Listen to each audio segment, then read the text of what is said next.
Hail, hail, the gang's all here, almost.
Hi, Bob.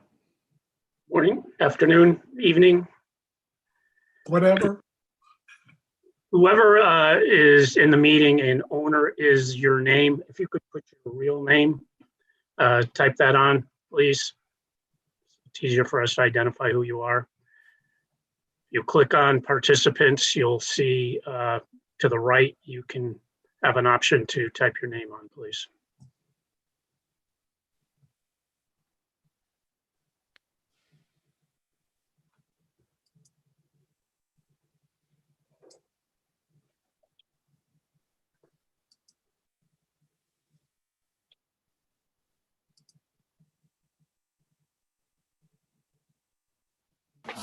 Bob, do we have a quorum yet? Yeah, you do. I just waited for it to be 6 o'clock. Yep. And now it's 6. We do have a quorum. Anyone missing at this point? No, so let me just do the roll call. Mr. Patterson is here. Mr. Leffers is here. Mr. Gerhardt is here. Mr. Dixon is here. Mr. Bobine is here. Mr. Massey is here. Ms. Giles is here. Ms. Miller is here. And I believe that is the 8 that we have at the present time. So you do have a quorum. Great. And I note that our public hearings regarding the major land development master plan stage comprehensive permit application, AP3 lots 39 and 41 Main Street and Norbert Street, applicant HUS Companies, owner Michael and Carol Riley, will be heard at 7 o'clock. So we'll come back to that. Yeah, that's correct. I mean, when we did the public advertisement for the public hearing, was 7 o'clock, and then we've had several agenda items that have come in, which prompted us to start at 6. But to be fair to the public who had notice of that meeting being at 7, and the applicant is aware of that as well, we will not start that public hearing before 7 o'clock. Great. I'd like to call this meeting to order. And with the first order of business, the approval of the minutes of our last. Mr. Chair, you just need to indicate there's no matters before the waterfront overlay district. Oh, sorry. There are no matters before the warrant overlay district development plan review, zoning ordinance, Article 26. So moving right along, we'll call the meeting to order. Approval of the minutes. I might add before we go there that these, the minutes from the last meeting were particularly comprehensive and well done in the draft that we just received. However, if there are any comments or concerns before we move to approval, speak now or forever hold your peace. And Mr. Chair, if members had not had an opportunity to completely digest the minutes, we can carry that over to the February meeting. Well, given the fact that the draft went out this afternoon, Right. yeah. Okay, well, why don't we do that? Because I know I had a chance to read them, but you know, that's me. All right. Under old business, Settlers Green, comprehensive permit application, master plan stage, AP 20, lot 16, 159, 164 Kennecott Avenue in Denver Ave. Applicant and owner, Last Ever Realty LLC. There is a mutual request to continue this to the February 22nd, 2021 meeting. We would need a motion to continue the matter. I'll move that we continue the matter as recommended by the parties. Second. Mr. Gerhart makes the motion, Mr. Patterson seconds. I'll do a roll call. Mr. Patterson, Aye. Mr. Leffers, Yes. Mr. Gerhart, Yes, Mr. Dixon, Yes. Ms. Giles, yes, Mr. Massey, Yes, Mr. Bobine, Aye. Ms. Miller. yes, All right, that matter will be continued. Next up is major land development preliminary / final plan stage review and approval, AP 21, lot 9, 35 Schoolhouse Road, applicant TPE RI WA1 LLC, applicant and then owner DJ Development. Mr. Cox is here as well as the rest of his party. And Mr. Cox, I'm going to assume owner is the owner of the golf course. I can't say that. I think the owner of the golf course might be showing up on the screen as Windmill. Windmill. Yeah, he's on Oh. verbally. Okay, so I don't know who owner is. Again, I'll ask you if you are listening and paying attention to type in who you are. And if your name is owner, we apologize, but you're the first one we've met. Myself, I'm not really sure how to do this, but If you click on in the bottom of your screen, you'll see a tab for participants. Correct. And then once you do that, if you find your name and you scroll to the right, you'll see a button that says more. Right. And then it will give you a chance to type your name in or whoever you would like to be. well. Isn't the internet wonderful? Mr. Cox, the floor is yours. Thank you very much, Mr. Rulli and members of the board. Glad to be back here so expeditiously. Once again, I'm here on behalf of TPE, Turning Point Energy, and their Rhode Island subsidiary. They are represented by the project manager, Michelle Carpenter, who's in the middle of your screen. And they have Luis Sanchez as the engineer, who can talk about the engineering of the solar aspects here. We have Tim Behan of Commonwealth Engineers, as well as Brendan Fanu of the Ecosystems Solutions as our environmentalist. We've had successful meetings with you and with the zoning board. We got approval and recommendation of approval from the zoning board, subject to some contingencies, which Mr. Rulli can address.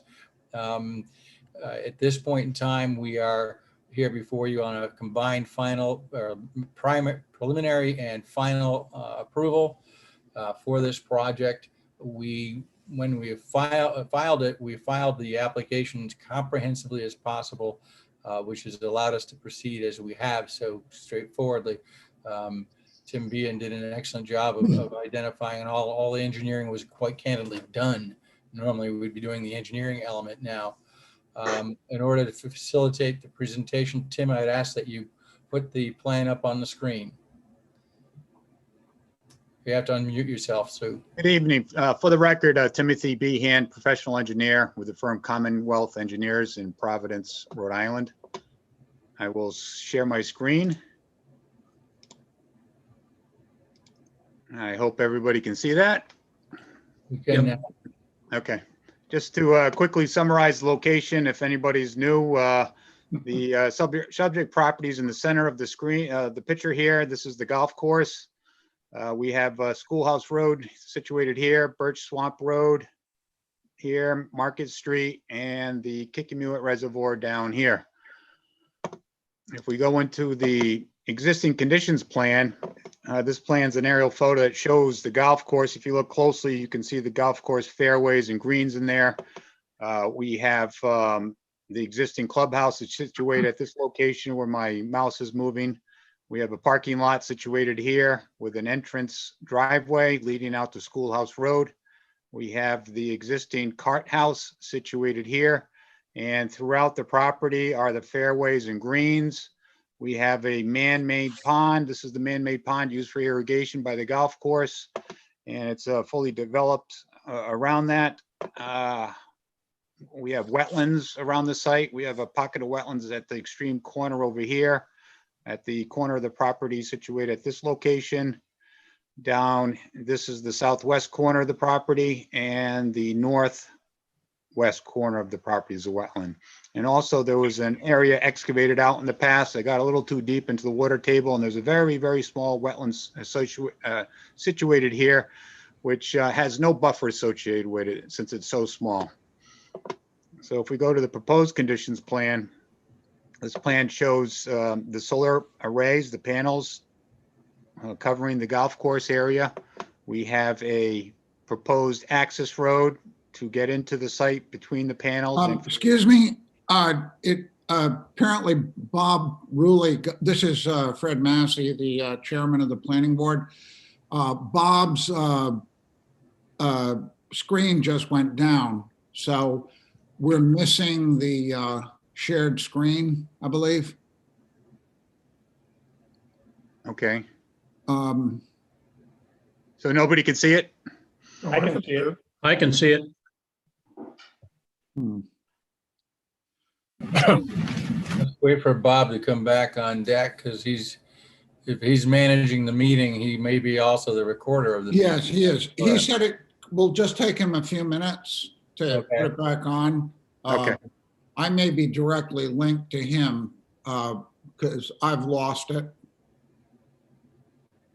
I mean, the picture, not. Okay, it's We'll okay. look that up.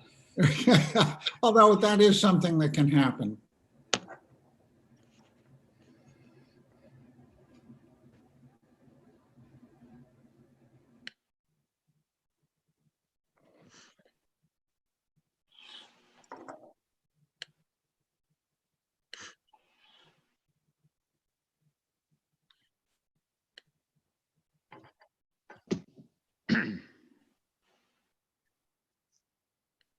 This is Jane Miller speaking. I just wanted to request that if you weren't planning to, if you could just highlight during your presentation if there's been any design changes between when we last saw this application at the last meeting and what we're reviewing today. That'll just help us pinpoint anything that might have gotten changed that we could take a closer look at. I agree with that. I was going to ask the same question. I can clarify that now.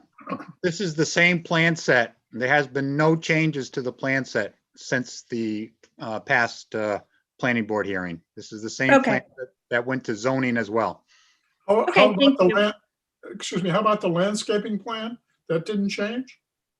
No, that's a condition that we will add those trees to the parking area. As we discussed, I'll be going over that on the landscape plan. And the zoning board also asked us to make a tweak to the plan. So I can summarize that change as well when I get to the landscape plan.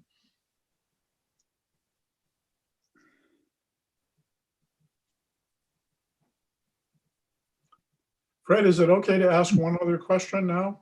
Sure. I mean, be aware of the fact that this isn't, we're not, Bob's not able to share it, but I think the questions that have been asked by you and Jane are pertinent. Well, for purposes of the open meeting, not to correct you, Fred, if I may, is it actually being recorded at this moment? I'm not sure, but just in case the public also doesn't have access at this point, I would not discuss anything further until Bob gets back Okay. on. Bob felt that it would take another 4 or 5 minutes.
You may, for people who are participating in this meeting, you may want to mute yourself.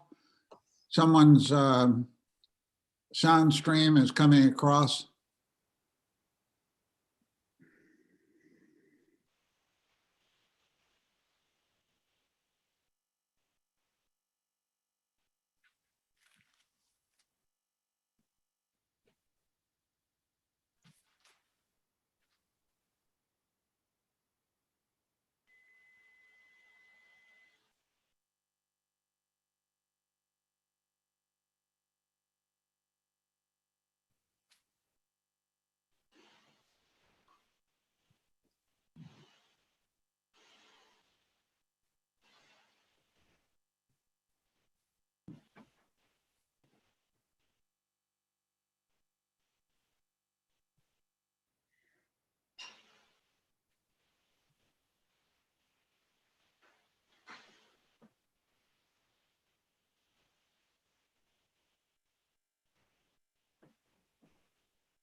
Yeah.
Bob is back. We ready to go? Yep, sorry about that. Okay, I'll continue now. We're looking at the proposed conditions plan. The golf course area, or the majority of it, will be covered with the solar panels.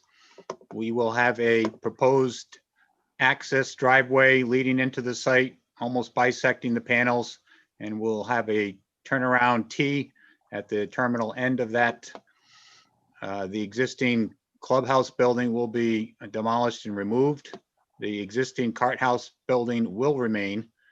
The parking lot area, the majority of it will remain, and the entrance driveway will remain. Other site features include, well, I'll go over that in the landscape plan. Hold on. If we zoom into the entrance area, we have our interconnection point with National Grid up at this location here, Schoolhouse Road. From this point into the site, this will be underground in the driveway area. And it leads to a pad here with some equipment on it. And from that pad, there's going to be 6 telephone poles there. And after that, the power is distributed to the solar array system. We have 3 inverter pads. One is situated here, one is situated here, and one is situated at this location here.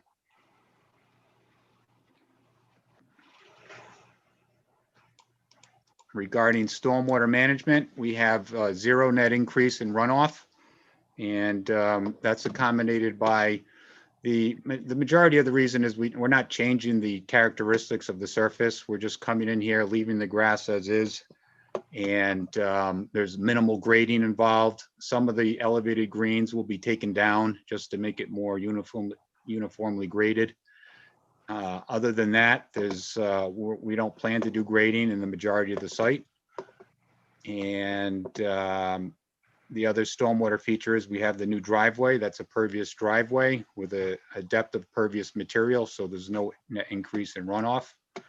This is highly regulated, and we have an application for the stormwater design at DEM under the freshwater wetlands program under review currently. And we anticipate their review comments probably in the next month or 2. Our proposed landscape plan, we went over this in the past. That's And the question, sure, right? So the existing parking lot, is that pervious, is that planned to be pervious or impervious? the existing parking lot, the majority of it's going to remain. Some of it will be taken out, but the majority of it will remain as is. So would you object to making it all pervious? I mean, why would you keep it if you're not going to use it for parking? It's just an access point. There's going to be a pad. This is an access roadway coming into the site, and I get that. there's a parking area here. There's going to be equipment centered in the center here.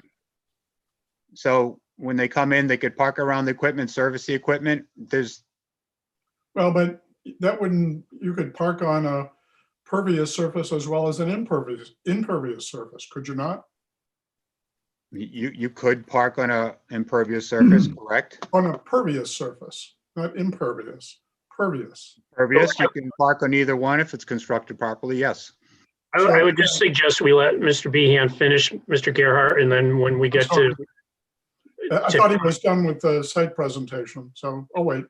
let him get through the presentation, then when we get to board member comments, you can revisit this. Thank you. And the landscape plan, we went over this in the past. We have an earth berm situated near Schoolhouse Road because this area was open with very limited vegetation. You can look into the site. So we're going to construct an earthen berm there. On top of it, plant some plantings to make a visual screen. We also, along the properties, have plantings situated here. And we have it situated here. At the last planning board meeting, we discussed extending this row all the way to the end, which will be done. That's a condition of the approval. And we also have on the southern end of the property, rows of trees situated at this location. And at the zoning meeting, they asked us to extend this row of trees to the wetland edge, or as close to the wetland edge as DM will allow us. So we will extend this as well. And those trees are going to be a mixture of American hollies, eastern red cedar, white spruce, blue spruce, pitch pine, and upright white pines. What else? We lie in the Kickamuit Reservoir District. The boundary line is situated here. The contributory area for the reservoirs on this side of the project, and this side of the project goes away from the reservoir. So it pretty much bisects the property. We meet the criteria of the district. We're not storing any hazardous materials. We have no increase in runoff. And our percent impervious for the site is less than 15%. And we exceed 200 feet to the Kickamuit Reservoir with any land disturbance or any stream or water body, except for the constructed man-made pond, which we are encroaching within the 200 feet because that's in a man-made pond and that was already developed in the past, and we continue to use that space available. Other than that, I would like to open it up for any questions you may have. And let me just add, Tim, at this point, in addition to the extension of the trees on the southern boundary, the zoning board had asked that the tree warden report back as to whether there was any specimen trees that needed to be saved on the site, which seems somewhat incoherent. That on a solar site, you'd be trying to save trees, but nonetheless, that was a request that they had. And then they also wanted some additional information on any historic value of any stone walls that were on the property. And I don't know who would do that other than State Historic. I don't know, Mr. Cox, if you had an opportunity to address either of those issues. Well, the tree warden, I had emailed and he called me back today. Unfortunately, it was at a point I was in a meeting and I could not get back to him. I did get a comment from Mr. Ellis about, here's a possible, but quite honestly, those two elements sort of caught us off guard. I'd like to have Mr. Fanouth discuss the trees and such. He's been on site significantly. He is an environmentalist. He can speak, he knows what a specimen tree and unique trees are. I don't know if that's necessary, Mr. Cox. I mean, I think if the board is comfortable moving forward tonight, I mean, they have some conditions that they had already outlined. I mean, we would just continue those to, kind of checklist items that at some point, you will report back to both planning and zoning that the trees were looked at by the tree warden, and then whatever you resolve with respect to the wall. As I said in my message to you earlier last week, there's no one in town that has any authority with respect to the walls. It would have to be from the state SHPO in terms of them determining that there's some historic significance. Right. I strongly doubt that that's the case. Well, I understand that. And one of the frustrating elements of that inquiry is the fact that this site has been fully developed. It's been excavated extensively in the development of the golf course. Mr. Francis is here and can testify to that. They didn't find anything when they were doing it. It's a little bit of a spend money operation to do that. I don't want to. If we were going to be developing this site in the sense of it's a residential development where there'd be extensive excavation and that sort of thing, I'd feel one way. Here, all we're doing is driving in pilings to support panels. If there's You're not removing the walls. we're not, yeah, exactly. Yeah, I agree. Yeah, I let's just wanted move, the planning let's board move to be along. aware of what the conditions that the zoning board had. Yeah, let's move along here. Okay. So that said, shall we proceed? Questions, members? I'd like a response to my question about the parking lot, please. Mike, before we go there, what is the point of your question? Because they have noted that there's a zero increase in runoff. So, No, by making it pervious, you could have a net decrease in runoff. We already have that. We're but they've got a removing, net decrease in the runoff already. So you could make the net decrease larger pervious surfaces are generally bad. So why not take this opportunity to make it impervious? It's Vice versa. Impervious surfaces are bad. I don't think that we have the jurisdiction to mandate expenditure for something that already meets and exceeds the requirements. Okay. So I have a question for Bob, just offhand. All of the documentation that they presented is sufficient for preliminary and final approval, in your opinion? Subject to whatever conditions that the zoning board had and whatever additional conditions that this board has. I mean, and most significant of those is receiving all the appropriate DEM applications and permits, and then also the interconnection agreement with National Grid. A condition that you will put on this is that if this is approved and there is an interconnection agreement, that the applicant will need to present a bond based on our ordinance for the demobilization of the site in the future. That has to have liquidity to it. And prior to any permits being issued to start construction, we need that bond in hand. Mr. Chair, this is Ben Ferrera. May I speak?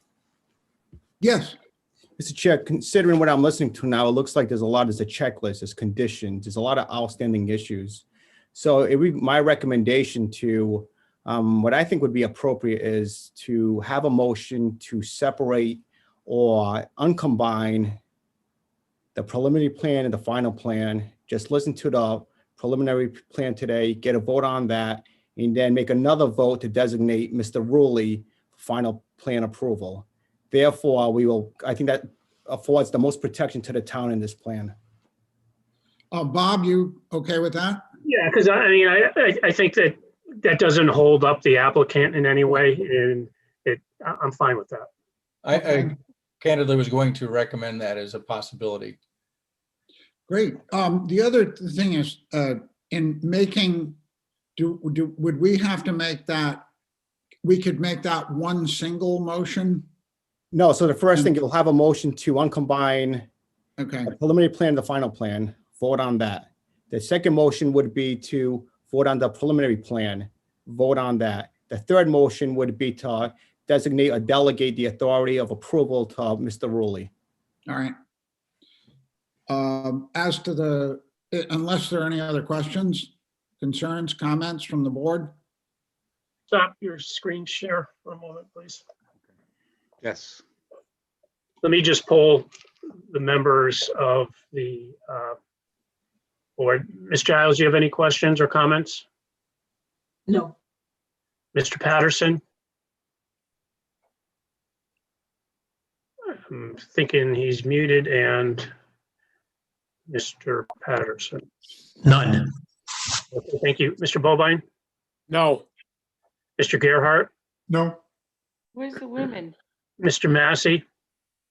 No. Mr. Leffers? No. Mr. Dixon? No. Ms. Miller? No. Okay, I think you're ready to Ms. move ahead. Giles, Yep, we started with Andrea. okay, great.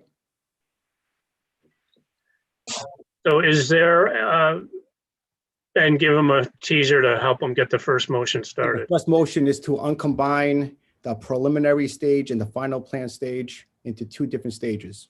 So moved. Is there a second? Mr. Patterson seconds that Mr. Massey's motion. Ms. Giles? Yes. Mr. Patterson? Yes. Mr. Bovine? Yes. Mr. Gerhart? yes, Mr. Leffers? Yes. Mr. Dixon? Yes. Mr. Massey? Yes, Ms. Miller? Yes. I think I got everybody. So that motion is approved. The second motion is to accept the preliminary plan with both the conditions from the zoning board and the previous conditions from the planning board, which were made at the master plan. Is that correct, Ben?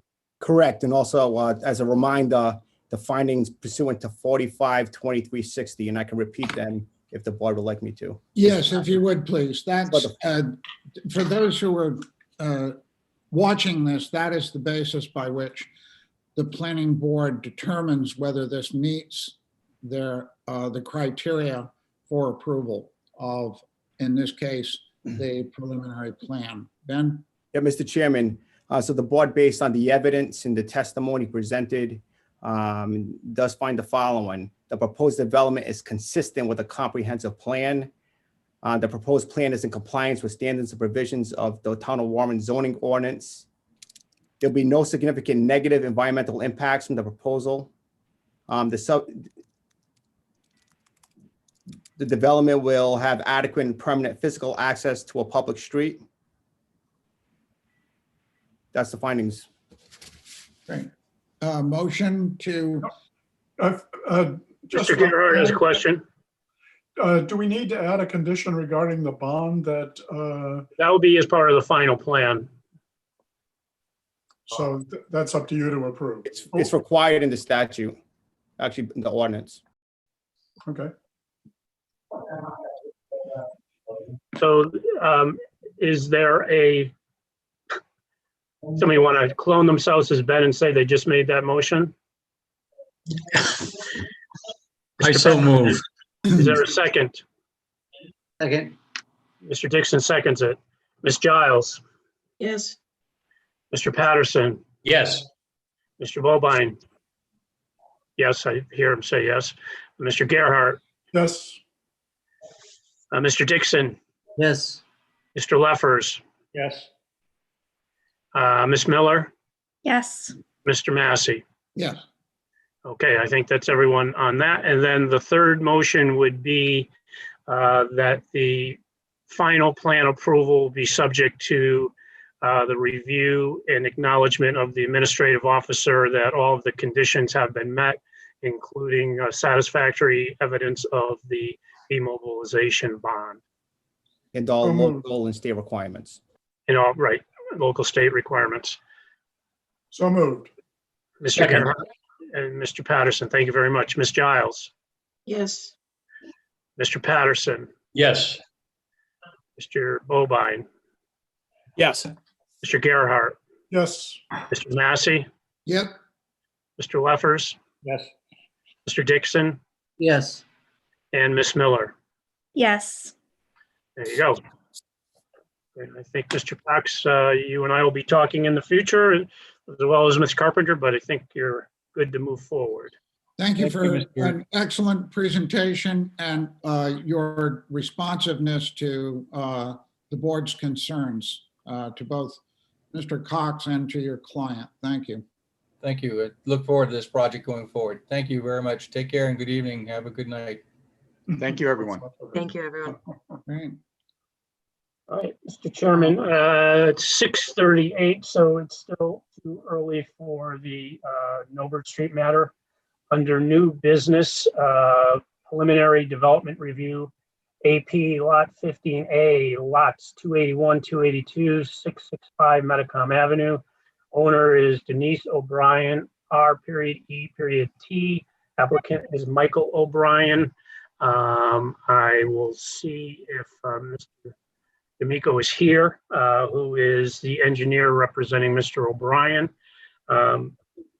So D'Amico, if you would just give a quick overview, and while you're doing that, I'm going to try to access your plan so I can share the screen if you Excellent. desire. Yeah. Well, good evening, board members. My name is David D'Amico.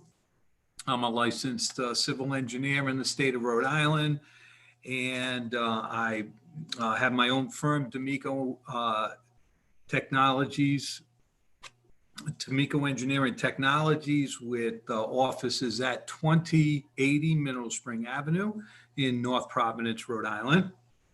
And I am here representing the O'Briens. I have in the past completed a couple of other projects very similar to this in other towns. So I am very familiar with the product that that the O'Briens put out. And I'll just go over quickly. The site is on the west side of Metacom Avenue, just north of the Bristol-Warren line. It's a, there are actually two lots. Oh, thank you.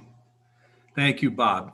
Yep, right there is the existing conditions drawing. That's the Class 1 survey. It's actually two lots. There is the larger lot is 281, and the smaller lot is 282, and that has a small single-family brick home on it now. The rest of the lot is wooded in some fields.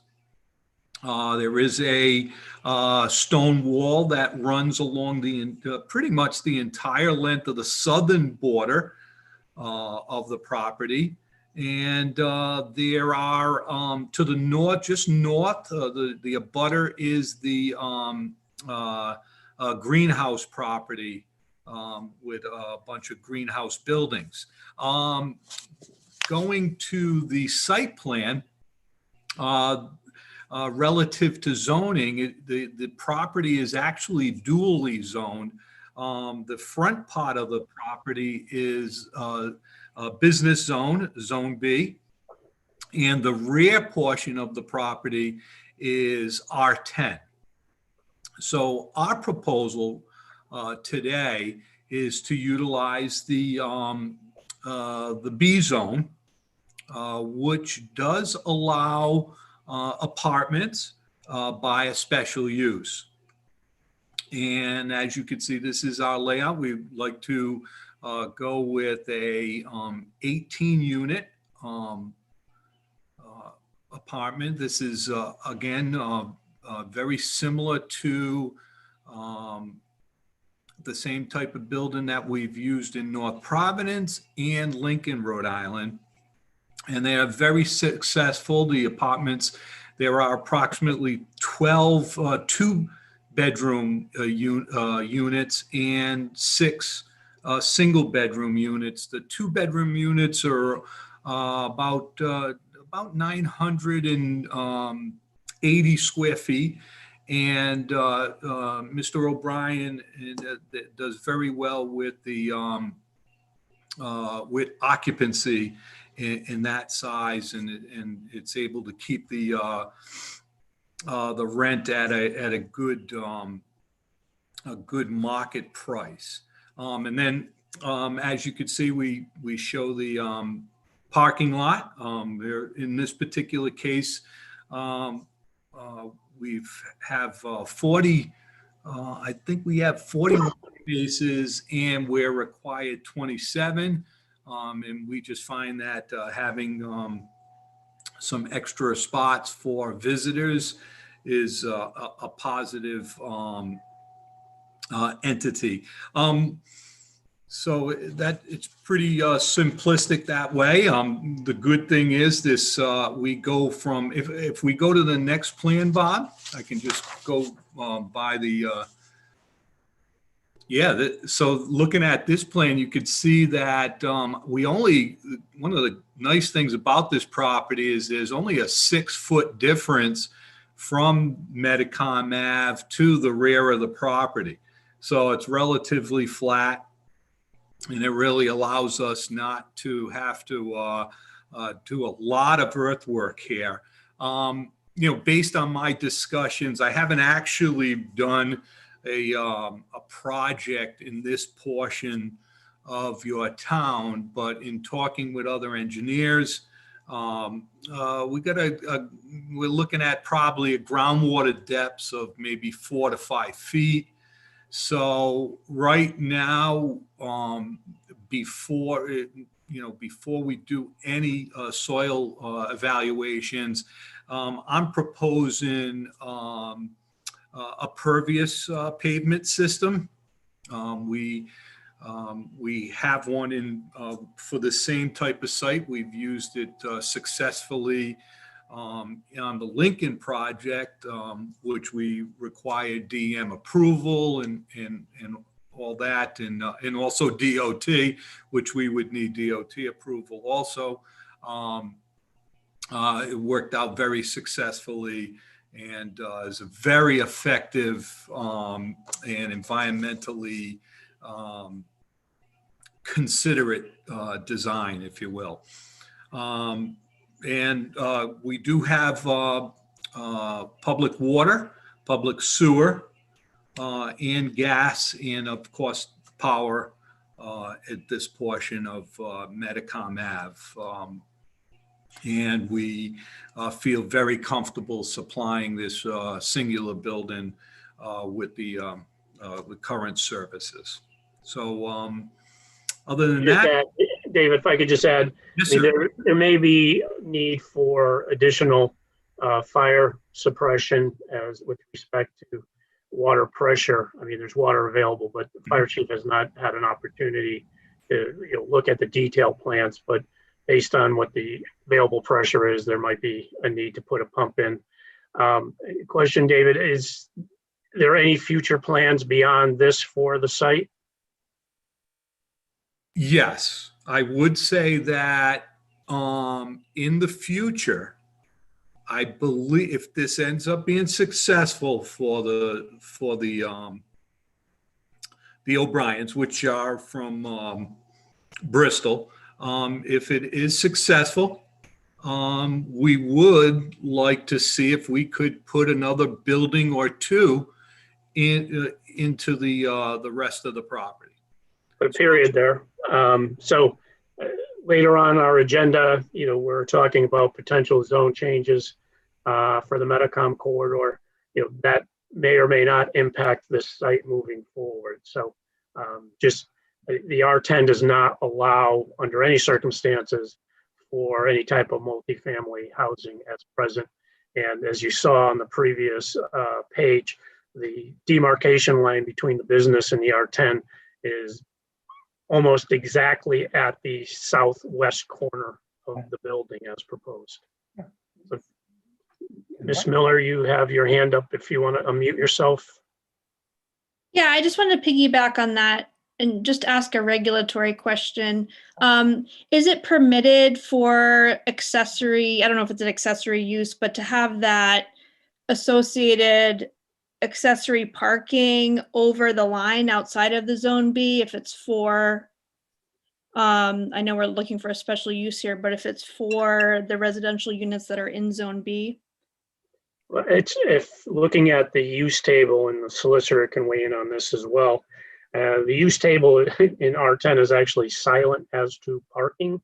Okay. So, I mean, I would say that, that's going to be at the combined discretion of both the planning board and the zoning board and granting the special use permit. I But believe our zoning ordinance speaks to a 30-foot extension.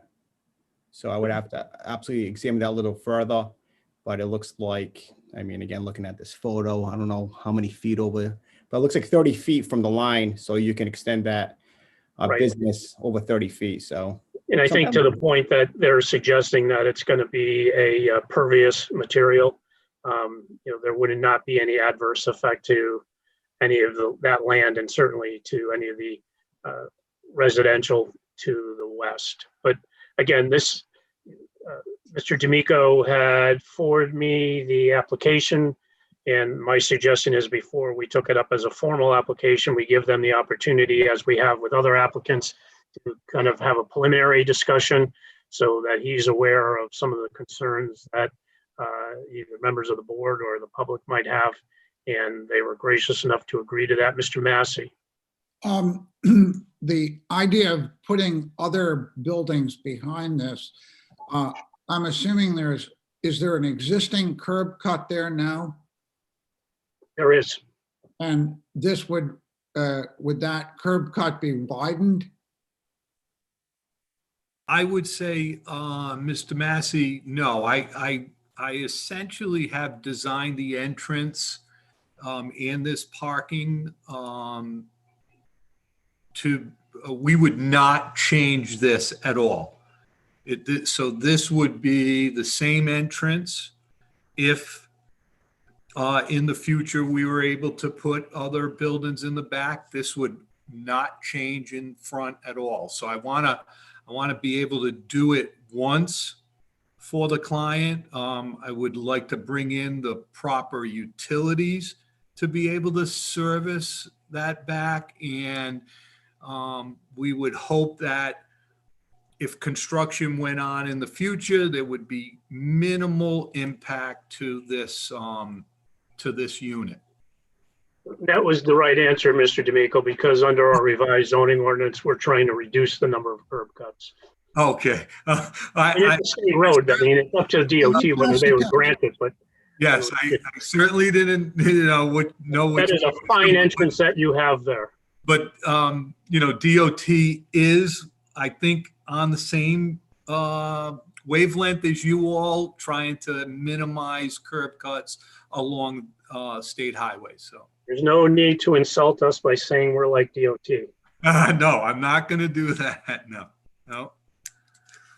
Any other board members have any questions for Mr. D'Amico? Mr. Gerhart. So as Bob mentioned, we're considering zone changes along here that will have certain design requirements. So one question is, could we condition this on the design requirements that are in the revitalization zone? Or should we make the applicant aware of the design requirements so that they can take them into consideration when they make a proposal? I think the appropriate tact would be to share with Mr. D'Amico and Mr. O'Brien what we're contemplating. And depending on how much forward progress the board is going to make with those amendments, understanding that there's got to be a recommendation to the council. Council has to have 2 public hearings on the matter. I'm not sure what Mr. D'Amico and Mr. O'Brien's timeline is, but I think it's appropriate to share with him what our vision is, Mr. Gerhart, and hopefully we're all consistent with that. Yes, well, that's what I'm saying. I think that the applicant should be aware of what we're talking about and do their best to design to that standard, because it would be a shame to have that building stand out along Metacom Avenue when the rest of it changes. One other quick question. Typically, don't we want to see the plans for the total site when we approve this rather than take it piecemeal? I mean, we've had that before where people make a proposal and then we get it approved and then they come back with more. So for all. Well, at present time, there's no provision for any development, multifamily development in that R10 zone to the rear. There's no provision for a special use permit. And I doubt very strongly, short of there being a zoning amendment, that the zoning board would even consider that. So, you know, unfortunately, I don't believe that Mr. D'Amico is in. I'm sure he'd like to. I'm sure Mr. O'Brien would, but I don't think there's any precedent to do that yet. Is it possible that the rear of that lot will be in the revitalization zone? It would be. I mean, if, you know, technically those 2 parcels will merge, and therefore they would be in the revitalization zone because they front on Metacom Avenue. So then housing would be allowed in the rear lot if we Once change. once the amendment went through, right? Yes. So again, my point is, if that's sort of the course of things, don't we want to see what the entire parcel will look like? I think the way we would have to approach it in the short term is, here's what we have. If Mr. D'Amico, on behalf of Mr. O'Brien, wanted to show what could be, we could look at that as well. And I'm pretty sure he has that already done. So then why don't we make that a request? We can do that. I would therefore request that the plans for the entire parcel be shown. Yep, I just want to be clear, though, the application that will be in front of you in February is going to be limited to what we saw tonight based on what our current zoning ordinance is. But I think proper for future discussion to show what could be. Good, I appreciate that. Thank you. Do any other board members have any questions of the applicant at this particular time? So, Mr. D'Amico, I will share with you what our draft zoning amendment ordinance is, which we haven't even discussed here yet tonight, so that could change. But appreciate you and I have had good dialogue through the last 6-7 months with Mr. O'Brien as this has come forward. I know that we're going to want to engage a technical review committee meeting about this project prior to it coming before the planning board again. And that will include both public safety as well as the building official and Bristol County Water, as well as SUEZ, who manages our sanitary sewer system. So, all righty. Thank you very much, Mr. D'Amico and Mr. O'Brien, for joining us. Thank you. Thank you, board members. So I see it's 6:55. If we want to take a short break, I do not want to start the public hearing on the Norbert Street, Main Street application until 7 o'clock. I see that there are some people that have joined the meeting for that application, but if people feel the need to take a bathroom break or a comfort break for the next 4 minutes, I would encourage you to do that. If anyone has any off-agenda items that they would like to discuss, now would be a good time to do that. Pursuant to our last meeting, regarding the signage on Tourister, the outside signage. I'm anticipating a meeting between Town Manager Kate Michaud, Bob Rulli, and I regarding those signs. Those signs, in fact, were put up, the ones on the exterior of Tourister, without permission of the town and outside of the agreement that had previously been made with Tourister when it was first put up. So we will be talking about that. And really, in a broader sense, enforcement of planning board decisions by the town through the zoning enforcement. So more on that at our next meeting. Yeah, I mean, to that point, and not just on the Tourister matter, in order to, be sure that the planning board has the proper oversight after applications are approved, I think we want to give some extra consideration to conditions that would empower the planning board to maintain some control and authority and review over applications once they've been approved. We have a situation that is, and many of you were on the planning board at this time, subdivision that was approved in Tuisset that had restrictions as part of a CRMC buffer. And I think at that time it was just thought, well, CRMC will enforce that. And in fact, there have been violations of that buffer by residents. CRMC is investigating those, but not quite sure how quickly that will come to fruition. But, in approving an application in a subdivision such as that, in addition to the CRMC requirements, the planning board can also put, additional control on in terms of monitoring those situations that would allow us to, have the zoning enforcement officer issue a violation that would require any violation to be dealt with in the housing court.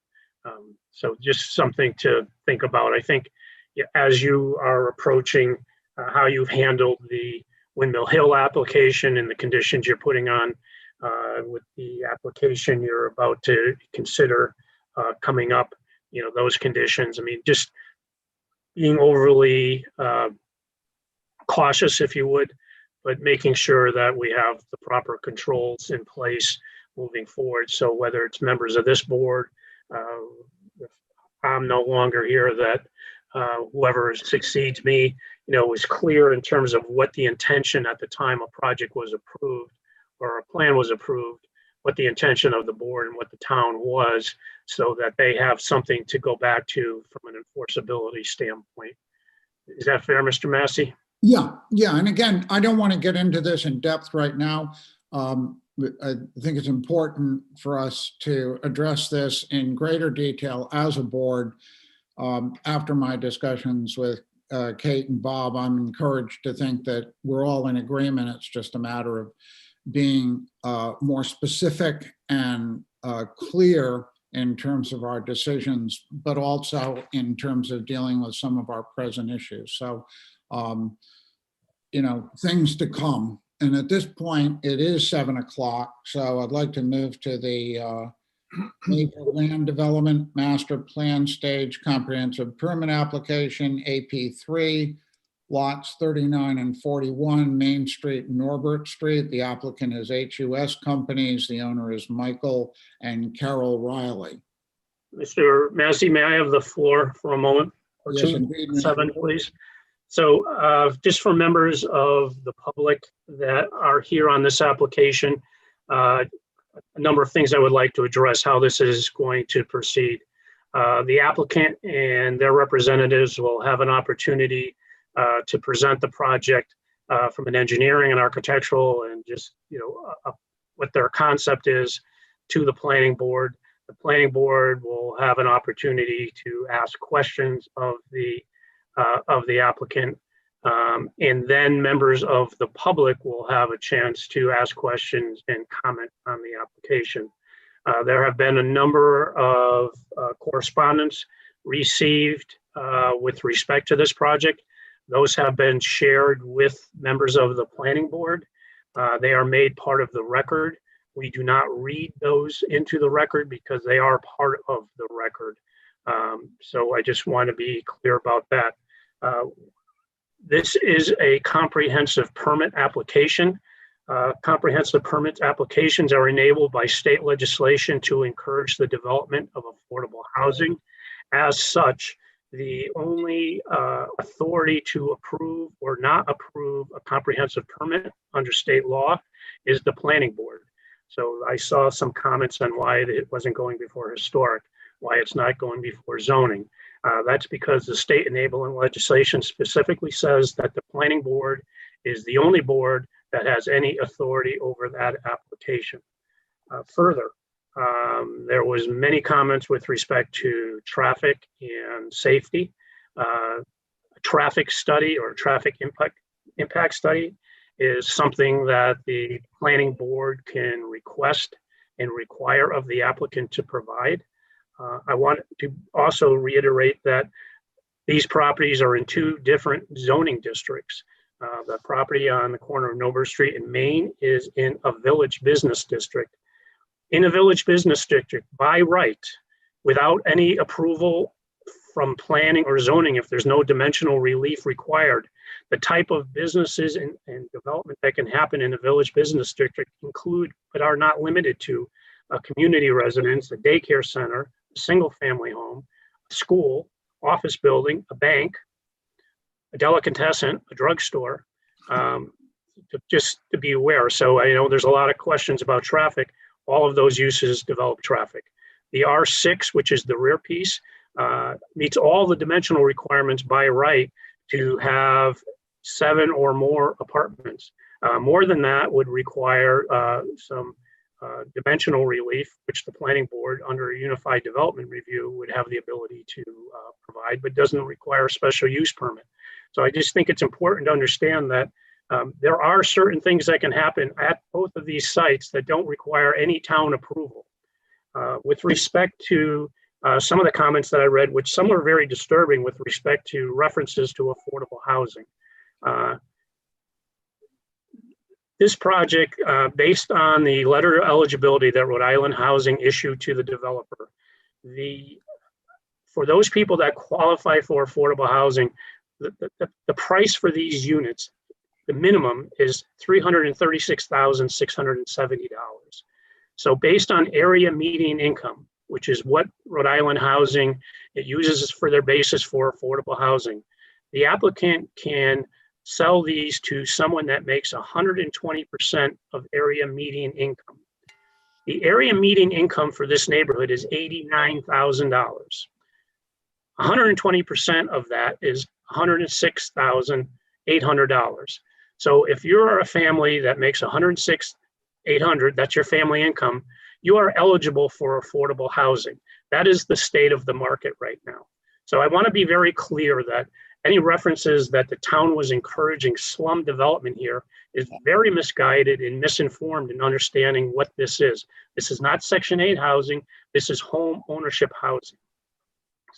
The last piece that I want to address is I saw several emails that suggested that this was changing the character of the neighborhood and there weren't multifamily houses in the neighborhood. The majority of the homes that are on both Nober and Hope Street are multifamily homes, 2 and 3 family homes. And their inability to meet their parking requirements is not the problem of this development. This development is addressing some of those parking problems by providing off-street parking to some of those residents on Nober Street. But I want to be also very clear that the fire chief, the police chief, and the town are very concerned that there's proper turn radiuses for all emergency vehicles are met. We're not there yet. We haven't signed off on that yet, but the developer is very aware that those are concerns. And by eliminating parking on Nober Street and by providing alternative parking for residents on Nober Street, that is addressing many of the concerns that you have raised. Statistically, residential housing creates much less traffic than any commercial use on any of these sites. So I'm asking you as members of the public to have an open mind tonight, to listen to what the developers have to say, and you'll have an opportunity to raise your questions and concerns. But I think there are certain facts that you need to have to inform you in terms of what your frame of mind is and understanding this and what is allowed with respect to this project. So without going any further, I know that Mr. Abbott is here representing Newport Collaborative, the architect. EJ Lanny is here representing the developer. Mr. Lanny, I'm going to give you the floor first and allow you to introduce your team. Thank you, Bob. As Bob had mentioned, my name is EJ Lanny, and I represent the Hoos Companies. We are a local builder and developer. We do projects all over Rhode Island and Massachusetts. And the development we have to present to the public this evening is over 2 parcels, 300 Main Street and 31 Noble. We have a wonderful design team in place. We have Molly Titus from Dupree Engineering, who's a local and civil engineering firm, and Michael Abbott from Newport Collaborative Architects. They've both been working on this project with me for a number of months in collaboration with the Rileys. And we've come up with what we feel is a very robust design for the development over these 2 parcels to allow and provide some additional housing to the town, and doing this under the Rhode Island Housing Authority affordable housing. The plan is to provide 15 residential units. I will do just a brief introduction to the project, and then I will turn it over to Molly to briefly discuss the civil engineering aspect of the project, and then to Michael Abbott to review some of the architectural details. We understand that this is an important area of the town. This is right off of Main Street. There's a lot of history in that area.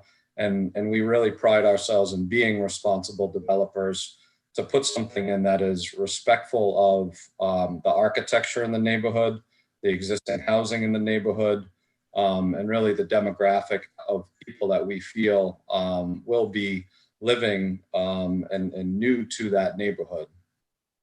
So on the rear lot, on the Nobert Street lot, we have a series of 4 buildings.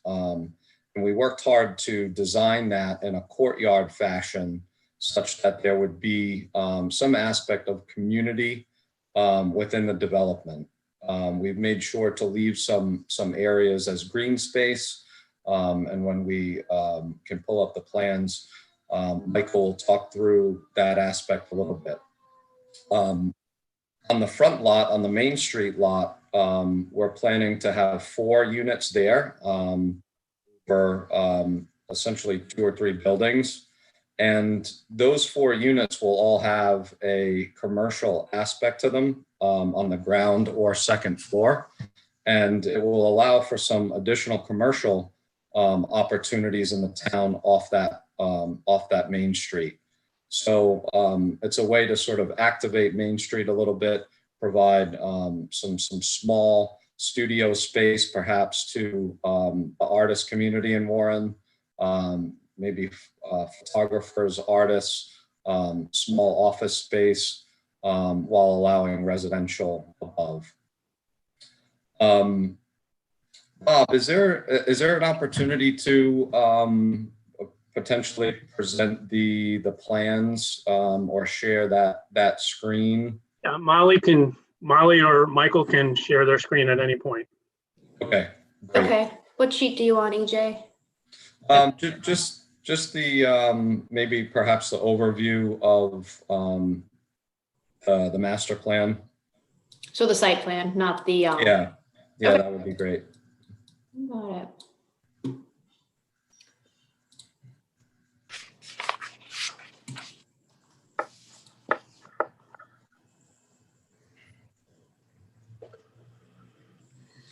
Maybe? That's perfect. Thank you, Molly. Perfect. Okay. So, You can't tell from this end. I know. You're good. On this plan, on the left-hand side, you can see Main Street, and across the top of the screen is Nobert.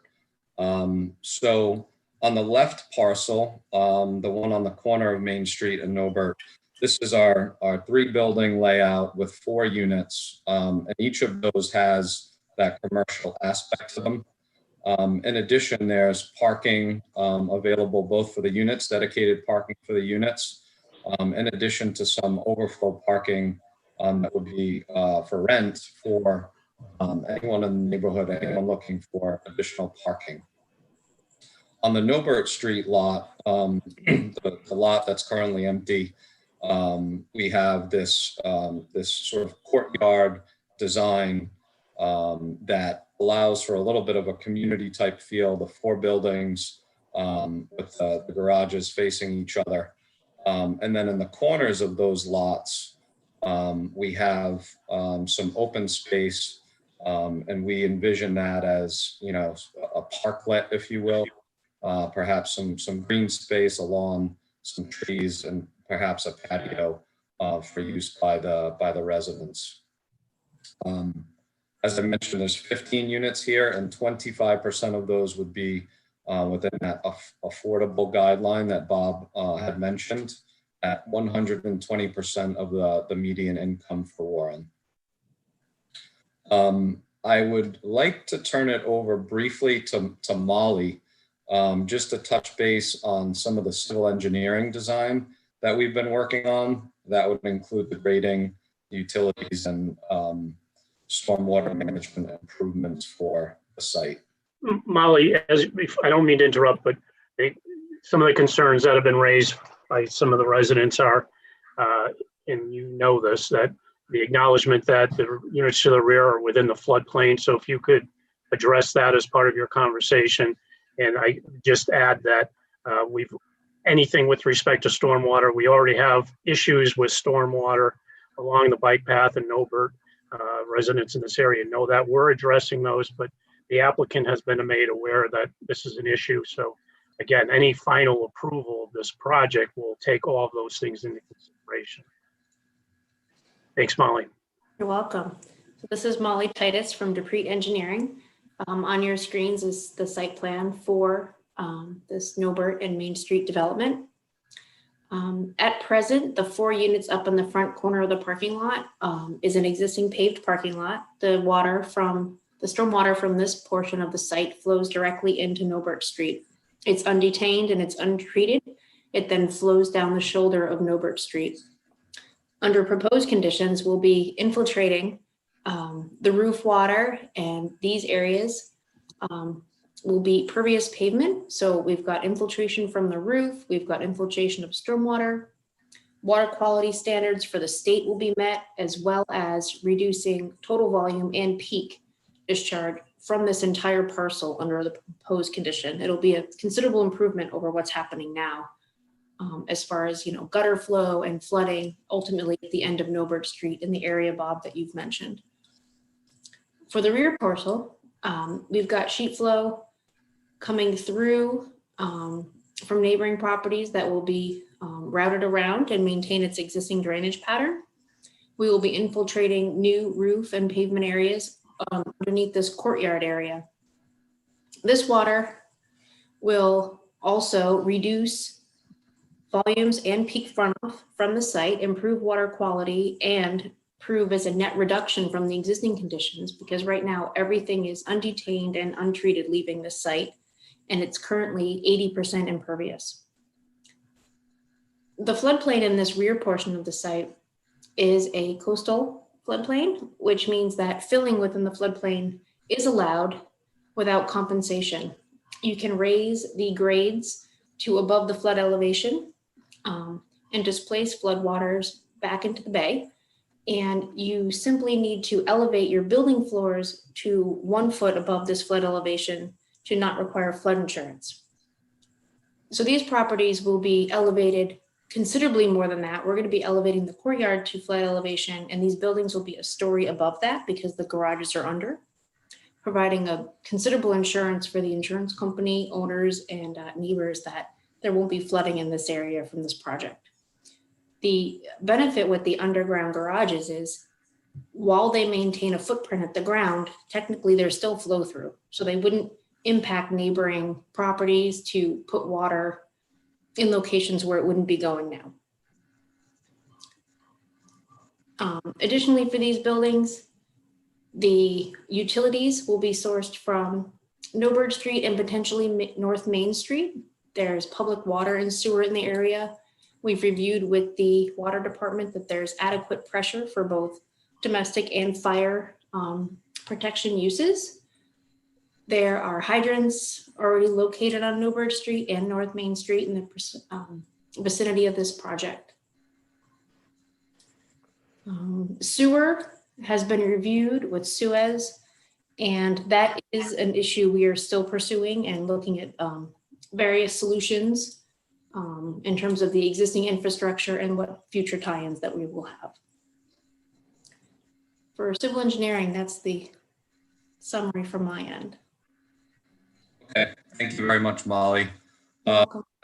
At this time, I'd like to, Molly, if you're able to go scroll through to some of the architectural drawings, I would ask Michael to speak to some of the architectural designs of both of the parcels and some of the concepts that they use to come up with the design for the buildings. Molly, if you could go back one to A1. Sure. Okay. Thank you. Hi, Okay. I'm Michael Abbott. I'm with Newport Collaborative Architects in Newport, Rhode Island. I'm a registered architect, and I've been working with EJ and Lou and Molly on this project.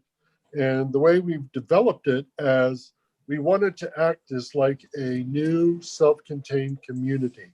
And that's why we came up with the courtyard concept, where the units will face into this interior courtyard. It's also where we will provide the traffic. So the traffic will come in off of either Main Street or Norbert Street. And on units 1, 2, 3, and 4, those are the 4 units that are what's on lot 39, which is the village business lot. And that's the one where we actually have live work commercial included with each of the 4 units. So on units 1 and 2, the first floor of those units are shops. Behind them, we have 4 parking spaces, which provides 2 parking spaces for each of the 2 units. And then moving around to Norbert Street, we have units 3 and 4, which are more or less self-contained independent buildings that are elevated and have parking all underneath them. So their entrance is off of Norbert Street. You come in between units 3 and 4 underneath a deck. So it'll be like an archway leading into that area. We have, again, 2 units of parking provided for both 3 and 4. And then we have 6 additional spaces that will be offered to the neighborhood. When we move down Norbert Street, we have 4 buildings around the courtyard. Units 5, 6, 7, and 8 actually enter off of Norbert Street, and they have a single car garage underneath each of those with a single car parking space in front of each of the 4 townhouses. When we come into the courtyard, we have units 9, 10, 11, 12, 13, 14, and 15 are all 2-car garages underneath a townhouse unit above. So in all 15 units, we have provided 2 parking spaces for each unit, plus an additional 6 that could be used throughout the neighborhood. The units, as I said, face around the courtyard. They're entering onto that. That courtyard is elevated so that we're out of the floodplain. You have townhouse units on top of all of the parking. So when you come in, there's a small entry and foyer, and then you go up the stairs to the main living floors on the 2nd and 3rd floors. If we go to the next page,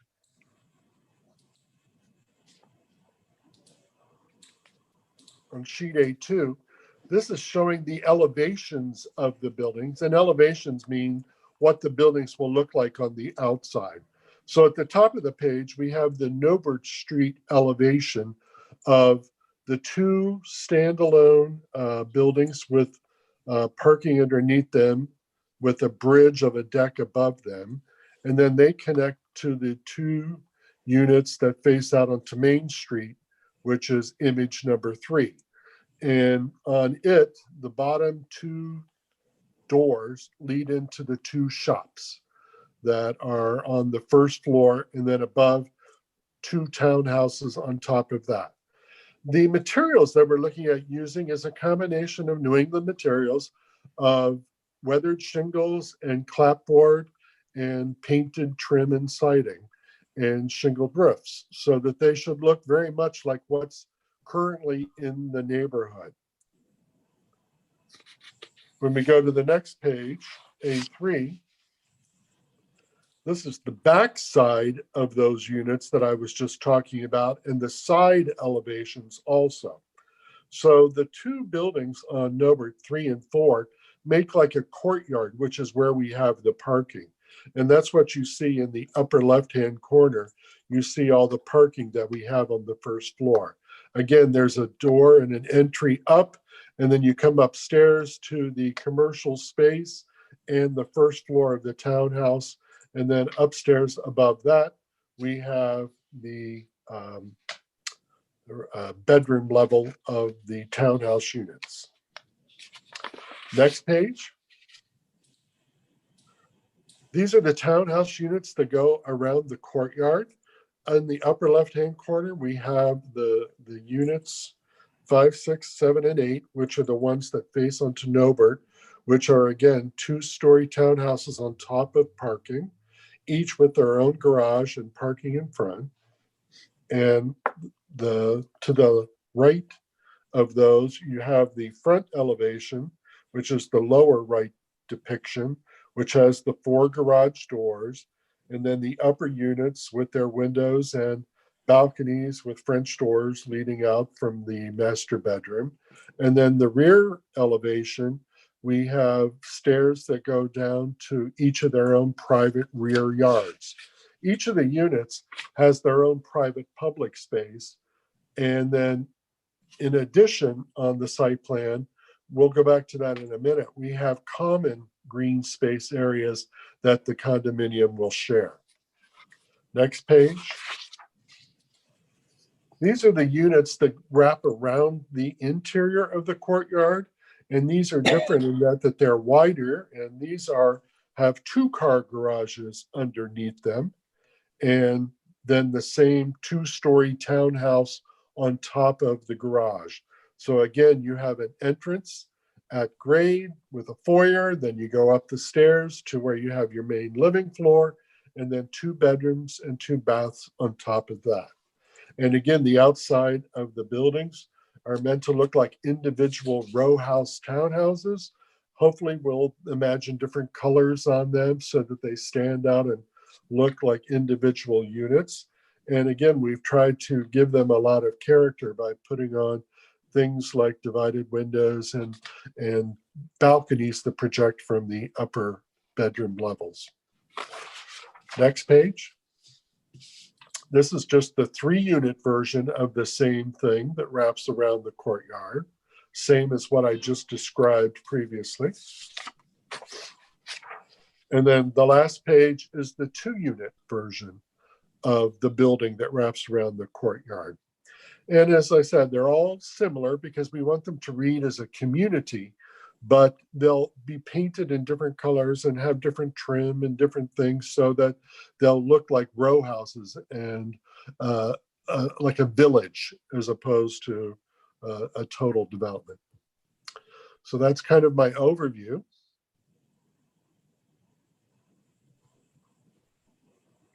Okay, thank you, Michael. Michael, would you mind just briefly talking about the common space in the backyards? Yes, absolutely. Yep. If we go to sheet A1, we have 3 green spaces provided besides the individual backyards that go with each of the townhouses, we have 3 communal green spaces. Between units 10 and 11, there's a common outdoor area that'll have a terrace on grade with an outdoor barbecue, some new trees and plantings. And that would be a green space that would be available for the tenants to use if, say, they're having a barbecue or something. We have another one of those same green spaces between units 13 and 14. Again, a paved terrace on grade with a barbecue and new plantings around. And then at the top or the north of unit 15, there's another green space available there. And again, each unit has their own private green space behind their unit, their own private backyard. Well, I just want to add too that, again, for members of the public and the planning board, the configuration is the concept at this point. The final determination on what these back units, that space is going to look like is going to be determined by the required turn radiuses for emergency equipment based on the fire chief and fire marshal's recommendation. So these plans are conceptual at this point. They're not advanced to the final stage, but there could be some tweaks based on that. The other point that I would like to make is that based on the concerns that residents have expressed, as well as concerns that fire chief has expressed, regardless of this project going forward or not, Norbert Street is going to become a no parking street. It's been determined that there are too many incidents right now. An emergency vehicle has a difficult time getting down there. There's been expressions that trash truck has issues getting down there, but this project goes forward or not, Norbert Street will no longer have on-street parking.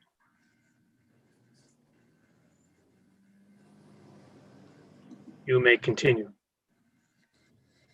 So yeah, thank you, Molly and Michael, for that introduction and overview of the civil engineering and the architecture.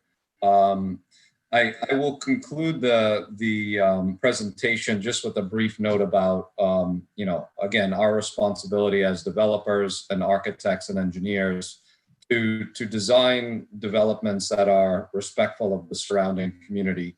We understand, and I've read some of the feedback that we've gotten from the neighbors and the butters and the associations, and we will certainly do our best to design this development with the utmost integrity in mind and complete the construction in the same. We feel that this could be a really great addition to the center of town here, and is really a textbook example of infill development in an underutilized area in a town that could use some additional residential units, some open space and some additional parking to address the the parking that will be lost on Norbert Street for emergency vehicles and trash vehicles. So Bob, with that, I would turn it back over to you, and we're happy to answer any questions that may come up from the board. Okay, thanks. Molly, if you could stop your screen share for a second, because it's easier for me to see people that are on the call. I'm going to start with board members, and I'm going to start with Mr. Massey for any comments or questions that he may have. Thank you, Bob. And thank you for the presentation. We've been following this through a preliminary review and now, and it is the kind of project that looks good and is in line with the kind of vision that we have for this town. You have been very sensitive to establishing the parking and in setting up these residences. So I don't have any questions now. We've had some concerns in the past, but they were minor.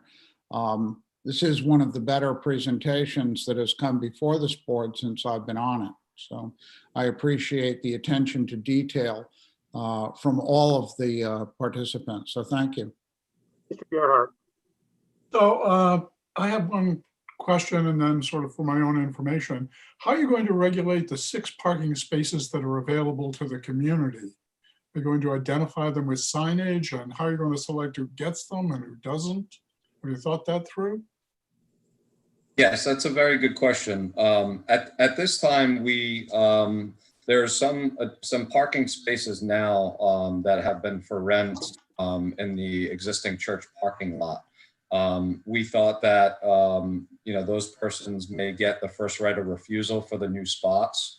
To identify them, yes, we would certainly use signage, both markings on in that covered garage space on the walls, in addition to some painting on the asphalt that would indicate what parking spaces are for residents and which ones are for rent. And we believe that this would eventually be managed by the condo association that would be created. There's a potential that it could provide some income for that condo association, offset the cost for maintenance. But we see it as a good opportunity to help replace some of the parking that is being lost on Milbert Street for any residents that may not be able to, park on their own driveways or properties. Thank you. I gather that the affordable housing units will be in the range of $300,000. Is that what I heard? That's correct. 336,000. How much? 336. And do you have a sense of what the non-affordable units will be priced at? We've done some studies with local real estate agents, and this is a unique product. It's unique in that there's not a lot of residential units, especially with this kind of amenities in the location that they are. You get similar products in Barrington. You really have to go to some surrounding communities to get equivalent comps. At this point, I do think these would be in the $400,000 range, but between 400 and 450, potentially higher. I mean, it really depends on what the market is when they go to market. So we'll continue to assess that as we get closer to the finish line. But the focus now is to get a good design and make a good product that people will like, and that, again, is respectful of the surrounding community. And what's Mr. Gerhart, I would just add that the 336,000, which is the bottom, exceeds any of the assessed values for any of the homes on either Hope Street or Norbert Street at the present time. Assessed value. So, and what's the square footage of the 2-bedroom units and the 1-bedroom units? There are no 1-bedrooms. They're all 2-bedroom. They're all 2 bedrooms. Yeah, they're all 2-bedroom, 2.5 bath, and they range. It depends on which townhouse.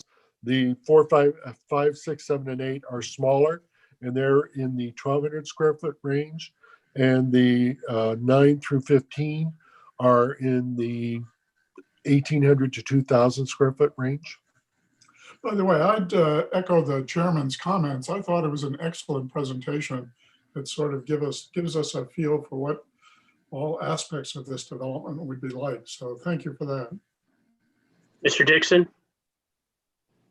Yes, in the units 1, 2, 3, and 4, where they have the covered ingress, egress for the parking, can you explain, are they able to access parking both from Norbert Street and from the church parking lot, or is it just from one side? We're only anticipating just from Norbert Street. Okay, I just was wondering if, so from the church side, will it be a fence or a wall, or is it intended to look like it's I mean, I don't know. I presume you have some relationship with the people that own that lot. We want to be good neighbors. I'm sure Right. there will be something there, probably some small fence. Okay, I was just curious. All right, yeah, I would echo what everyone else had said so far about how well this presentation was put together and the thoughtfulness of the design. I really like it. Thanks. Thanks, Mr. Dixon. Ms. Giles? Yeah, one quick question.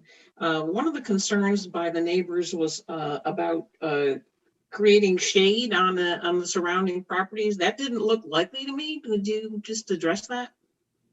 I don't believe it will, because if you notice, units 5, 6, 7, and 8 are set back 20 feet from Norbert Street. So when you take the width of Norbert Street into play also, the units are well far back from the units on the opposite side of the street. Okay, that's it for me. Mr. Patterson. No comments. I think this will be a good development. Mr. Holbein. No, I have really no questions. I did review all the letters. And I'm aware of the concerns. I think that, my major concern, just like any development down in that area, would just be the traffic impact to the area, which is obviously already a congested area. So I'd like to see that addressed at some point. But otherwise, it's a great presentation, and it looks like a really very well put together development. Mr. Leffers. No questions. Ms. Miller. Hi there. I don't have any questions, but since Bob, you brought it up, you mentioned, and after reading all of the abutters letters of concern, which I always appreciate getting, is this the first time that the public is being made aware that Norbert is going to become no parking on street, or has that already been in discussion with most of them? No, I mean, it actually came up with the traffic advisory group, which used to be the town's traffic commission, which is the police chief, the lieutenant in charge of traffic, the fire chief, the Department of Public Works chief, and myself. Prior to this, I mean, we were aware that both Hope Street and Norbert Street are issues. I've been spending a lot more time on that area now because we've got some drainage issues on Norbert. Again, you've got multifamily housing on Norbert. I mean, you don't meet your parking, which are existing non-conforming use, but you don't get to meet your parking requirement by parking on the street. It's first come, first serve. And we've been very lax in terms of enforcing people that park part of their cars on the sidewalk. So that is an issue that can't continue to happen, both for personal property of the residents whose cars might get damaged, but just more importantly for public safety. Ambulances can't get down that street now, and it's something we have to address. So as Mr. Abbott said, some residents have been over time renting parking spaces either from the Rileys or the church before that. If we were designing these streets today, we would never design them this way. The history of this neighborhood goes back to the predecessors of American Tourister. Some of this housing was mill housing. People didn't have cars; they walked to work. But similar to what we'll talk about later as Metacom Avenue, municipalities need to look at transit-oriented development. This property is on the most utilized RIPTA bus line in the state, Rhode Island. In the current environment, people are working from home. They're not driving to their office. That most likely is going to continue to a large percent. So, it's something that probably was overlooked, but now is being looked at. But to answer your question, Jane, no, there hasn't been any discussion prior to this project bringing it to the forefront. Okay, yeah, and I know this has nothing to do really with the applicant or, a burden on them, and it's certainly not really the purview of the planning board under what we're discussing right now, but just because of the outpouring of concern from abutters about the parking issues in the neighborhood, it sounds like they might have gotten some news about it becoming even a little bit more problematic. So I would just encourage the town to really stay engaged, and I know there may not really be any good or perfect solutions to that, but just because I heard you brought it up, I just wanted to pick it out. And I don't have any questions about the application itself. Thank you. Okay, thank you. All right, so at this point, we are going to open it up to members of the public. Mr. Massey, before I go there, if you want to unmute yourself. What I would do is caution anyone, would like to keep comments from the public concise and on point. We have, all of us read all of the correspondence that has been sent to the planning board prior to this. If you wanted to summarize that concisely, we're certainly open to it. If someone makes a point and you're following that person, you can simply say, I agree with the point made by the previous member of the public. The point for the reason for this is to keep this proceeding on track and reasonable. So thank you. Yep. So for those of you that haven't had the privilege of being on 5,000 Zoom meetings since March of last year, there is a raise your hand icon that is available to you if you go to participants next to your name, or if you have your camera on and you can't find that icon and you want to raise your hand, I will recognize you. We're going to do this because there are 37 participants in this meeting. It's on several screens, so I will open it up to public comment and go patiently. So if someone would like to speak from the public, I would say either raise your hand. So we will start with BJDSLD. If you could just please state your name and your address, please, and then your comment. Okay, I'm Beverly Dupree. I live on 29 Norbert Street, the last house. My concerns are the size of these buildings. On paper, it looks big, but when you look at the parking lot, houses, it's not that big a space to put 4 buildings in a courtyard type position with green space in the middle, green space on each back end of the building. And then my other concern is you're making Norbert Street a no parking street, but what happens with UPS trucks, Amazon trucks, FedEx trucks? Where are they all going to be coming down to deliver their packages? Are they all going to end up in my driveway trying to turn around and go out? How do they do it now?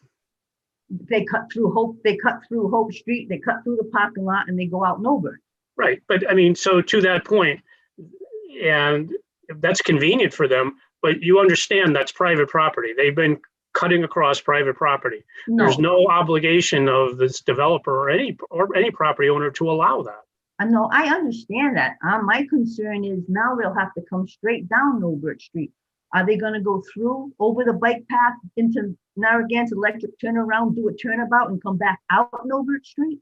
I can't speak for Amazon or any of those other delivery. I mean, in other cities, sometimes they have to park on Main Street and actually run down the street and deliver. I mean, okay, what about the garbage?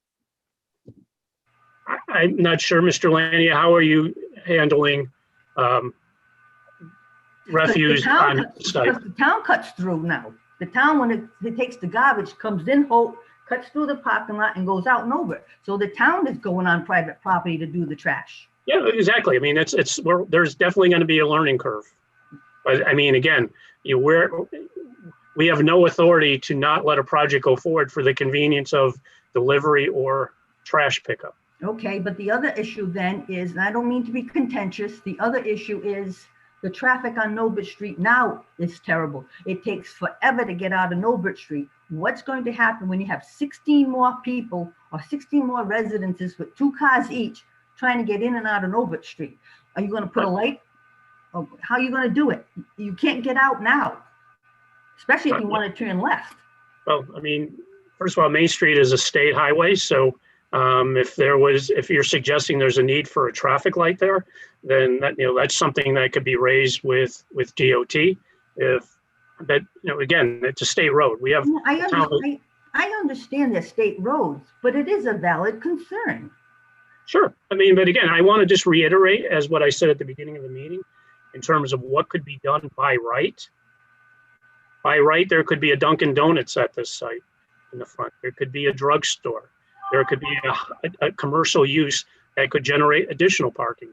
There is residential development that can happen in the rear by right, does not need any special approval. So those problems potentially could exist in either case. We are suggesting and we will request a traffic impact analysis from the developer. And that will hopefully, identify whether or not, if there is potential for traffic issues, we can share that with Rhode Island Department of Transportation. But I think what it's going to show is that this is a less impact use than some of the by right commercial uses that could happen. And then the drainage issues. My other one question is the drainage issues, because right now, And that's at the end something of that, my street, my driveway and pool floods every time it rains. right. I mean, and that's something as I identified earlier, we're addressing that. We were out there earlier this week. We know there's a problem there. We've had our engineers out there. We hope in the next few weeks to be addressing that. I've raised that with the developer. They understand that they cannot in any way contribute to what the existing conditions are. Okay. I mean, and I just want to reiterate, this is the first public hearing. This is not the only hearing on this application. There will be at least one or two more hearings. This is an opportunity for the public to hear what the application is, what's involved, for the planning board to suggest additional things they would like to see. And the developer has an opportunity and an obligation to respond to those. So by no means is this the final bite at the apple. Okay, I'm just concerned. No, and we appreciate your concern. It's going to be backyards with all these this green space. Because it doesn't seem like there's going to be a lot of room for what all you want to do. So, and that's just my opinion. Thank you. Does anyone else have anything that they would like to add from the public? The gentleman, I couldn't figure out that he's not the owner, but he's somebody. So go ahead, sir. You could just identify yourself, your name and your address, please. My name is Ed, and in correspondence to what you said, where the trash comes through with the turnabout, I'm affected by that turnabout on it. And it's concerning that you're asking for all these provisions, which looks like the houses are close to other properties, which causes a safety issue. And that safety vehicles and garbage vehicles, to reiterate, how are they going to reconstruct it in the flooding issues in a floodplain? And you're talking about, you're also talking about overflow parking. Where would the overflow parking be? And if you're taking away parking spots on Norbert Street, how's that affected with both Hope and Norbert? I asked you at the beginning, could you just give us your name and address, please? Hi, I'm Ed. I'm on Hope Street, right where the dump truck turns around. Okay, and your last name, please? Lombardi. Okay, and what number on Hope Street, sir? 28. I'm between 28 and 32 and 34, where the dump truck and every large vehicle turns around on. Yep. It creates an issue as far as not only trash pickup, emergency vehicles, parking, flood zones, as she reiterated on it. How is that going to affect not only parking on Norbert, but Hope Street? And we have currently on Main Street, there's 1 hour parking, which we have people from Main Street parking on both streets on it. And you're talking about overflow parking. Where would that be? And would that affect cost issues for the neighbors? So they show the overflow, the parking that they're making available to residents from Norbert Street is in that section of the project that's on the corner of Main and Norbert Street. There's no access to the site from Hope Street. Again, if, Mega or who's ever doing the trash pickup or recycling, part of their protocol has to be that they've got to figure out how to drive down and back out. Norbert Street, that shouldn't be an issue if there's no parking on the street. But, Hope Street's an issue too, because it is a narrow street and it's difficult. So, I don't have an answer to the parking issue. I don't think that, other than the trash truck or emergency vehicles cutting through private property, I don't have a satisfactory answer as to how that's going to affect Hope Street. But again, we appreciate your concern.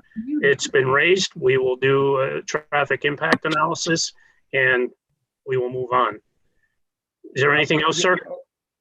Also, part of that was you were looking for provisions in adjusting what the housing's on. How close are you looking for other houses on it with emergency vehicles? And safe and effective ways of emergency vehicles responding to any needs medically, fire, or whatever Sure. have you there. And that's something that the fire chief is going to have to sign off on. And that's something that he has communicated to the developers and their engineers, that public safety is paramount to any project that we approve. And that's why I said previously that the schematic that Mr. Abbott showed may not be the final, because the turn radius is, the fire chief feels very comfortable that a fire truck and a ladder truck can get to where they need to, but his primary concern is that ambulances are able to get in and out of sites and be able to have the turn radius. So that has not been resolved, and there's no sign off on that. And that's why there's no approval of anything tonight, other than this is a public information. This is our first bite at the apple. This is a continuing conversation. It's important that we hear from you and the neighbor before you in terms of what your concerns are. We share some of those concerns. I share the drainage issues because I'm dealing with that. I've shared that with Molly several weeks ago. The fire chief, I mean, one of the first things that the fire chief raised was, how are we getting emergency vehicles down Norbert Street? So that's an ongoing conversation. We don't have the ability to widen Norbert Street, but if this project didn't go forward, there's still a problem on Norbert Street. There's still a problem on Hope Street. But if we can somehow make those better, that's what we want to do. Does anyone else have something they want to say? Jane, if you could just identify yourself, your address and your name, please, and unmute yourself. Norman, I'll get to you next. My name is Jane Pear. I live at 18 Norbert Street. That would be directly across from numbers 5, 6, 7, and 8, as shown on the plan. And my primary concern, as I've said in my letter to you all, is related to the density of the number of units that are in the back parking lot. I think that adding, from my calculation, that's 11 units back there with 22 cars. Now I find out from looking at the way that this is designed that 8 of those cars are going to be entering and going directly onto Norbert Street, which formerly was parking areas, but apparently the developers were aware that the town was planning to take away the parking on Norbert Street, which I'll get into that with whoever is in charge of that aspect of it, because I think that for an area like this, that's not an acceptable alternative for the people living there. But I think that having that many people in that small area, in addition to the number of people who are already on Norbert Street, is going to make the travel up and down the street, as the prior person spoke, who lives up at the end of the street, even with no parking on the street. It's very difficult for cars to go in both directions on that street. And if you have any kind of a vehicle that is wider than a normal passenger car, you have to basically stop and let them go by, frequently driving up onto the sidewalks. And I also have concerns about the fact that they've now, you're now, developing to the very end of Norbert Street near Main Street, which will impede visibility for people who are turning in and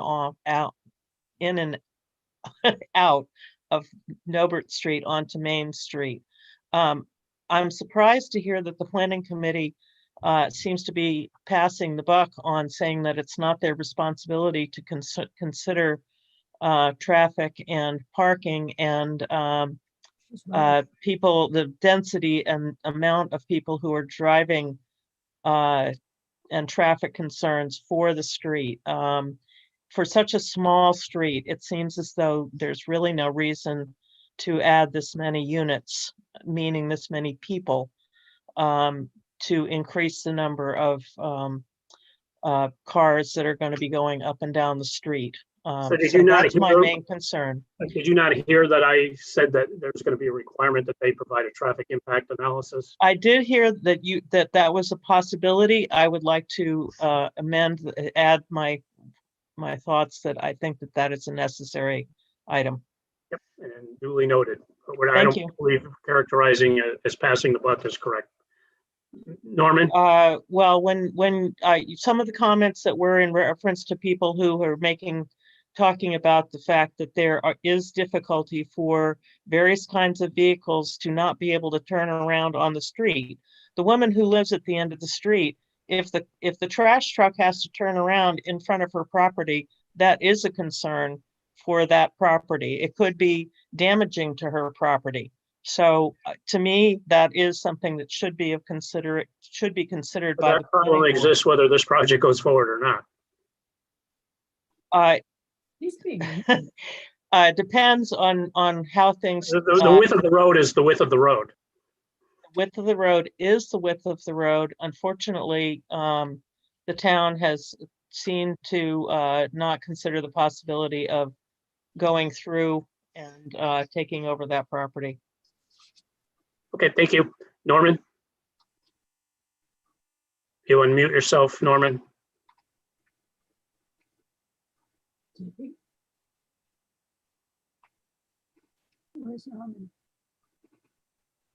you hear me now? Yes, if you just identify yourself, Norman, and your address, please. Okay, Norman Blank. I live at 34 Hope Street, but I also own 32 Hope Street. My biggest concern is out of all these buildings that are being built there, building 14 and 15 is really boxing me in. My property line it's right on the property line. I have tenants that use my road, which comes in from Hope Street, rather. They don't even go through the parking lot anymore, but they will have no access of turning around once this all gets built and stuff like that. Yeah, this is pretty close to the house. I think they said it was 20 feet off the property line last meeting you had. So that's where the house is going to be built, 20 feet off the property line. So I have no recourse, but I don't know how I'm going to address my tenants parking. Eliminating parking on Norbert Street, yeah, that solves the Norbert Street parking, but it doesn't solve the traffic on Hope Street, which is going to worsen it at times because the trash trucks are going to come down. My biggest concern is my wife is a frequent flyer when it comes to rescue calls. And in 2017, she went to the hospital 15 times. And 18 and 19, she went 18 times. 20, she went over 20 times. That rescue truck has had to do some creative driving to get down Hope Street. I've seen him back down from Main Street. I've seen him come across the bike path. The easiest way is to use the access road or a private road through from Hope Street to Norbert Street, but that's going to go away. So I to take into consideration emergency vehicle use. Consideration of neighbors. And also the trash trucks are under the same thing. But that's, my biggest concern is my back house. How are they going to turn around and come in and out? Okay. Anything else, Norman? No. Okay. I'm going to go to folks that have their hand raised now. And the first one, I don't see your screen, but your face, it's HBR Ryan 01. If you would unmute yourself, identify yourself as your name and address, please. Hi, my name is Joan Schwinnard. I live at 22 Hope Street. And I agree with all the other residents in the area. The traffic and everything is going to be brutal. Another concern I have in looking at units 11, 12, and 13, they have back stairways. How close is that to my property line? It looks really close. It looks like it butts right up. It looks like it butts right up to my property line. Mr. Abbott, would you like to answer that? The units are set back 10 feet from the rear property line, which is the required zoning setback. 10, excuse me, sorry, sir. That's 10 10 feet, feet 10 from the feet from the property line. stairway or 10 feet from the building itself? 10 feet from 10 the feet property from line. the building. Yeah, and then they put the stairway. Yes. So that's like right on your property. Practically on my property line, 5 feet. Where's the last step of the stairs to the abutting property line? Well, the stairs turn and go parallel to the building. They don't point How to far are they from the property line for the abutter? 6 feet. 6 feet. So again, this is a preliminary conversation. Your concerns such as what you've raised are duly noted and will be addressed. Not saying Okay. be resolved entirely, but your point is valid. I just think it's very, and it's 3 units. I just happen to be the lucky one that, you know, it's right up to my property line where some of my neighbors, they have their fire pit area and stuff, which gives them a little more room per se from the buildings. But a 3-story building with the garage and 2 stories right up practically on top of my property line. Anything else you'd like to add? No, not at this time. All right, thank you. Ashlyn W. If you would unmute yourself. Your name and address, please. Hello, my name is Ashley Witchlack and I live at 36 Hope Street. So I just wanted to address the concerns about the parking issues. Sorry, I'm trying to share my screen so that I can show. So this is what the area looks like now. You just make sure you have the ability. Okay. So this is what the area looks like now. Yep, you can see your screen. All right. And the property that I live in is the white property next to the fire hydrant, which is red. And the orange dot is a telephone pole. That driveway is the access to the first white building, which is 36 and 34 Hope Street, and the only access other than Norbert Street to 32 Hope Street. Currently, there's a no parking sign across the street. However, we already have an issue where people will park so that we sometimes can't turn into our parking, our driveway. And we will be able to access our area through Norbert Street. I also, every Monday, see the trash truck, Amazon trucks, all kinds of service vehicles, town vehicles that come through here. The properties, once they're built, let me get the next one. So,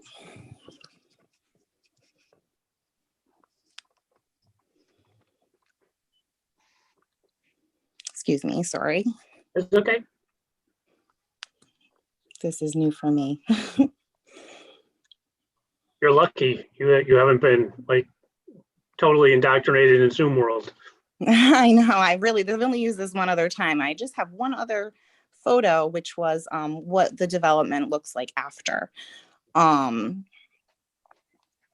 to show, I don't know why I can't see it. Hang on. So if you want to just summarize then what you're. Well, I'm very visual, so I really would like to show.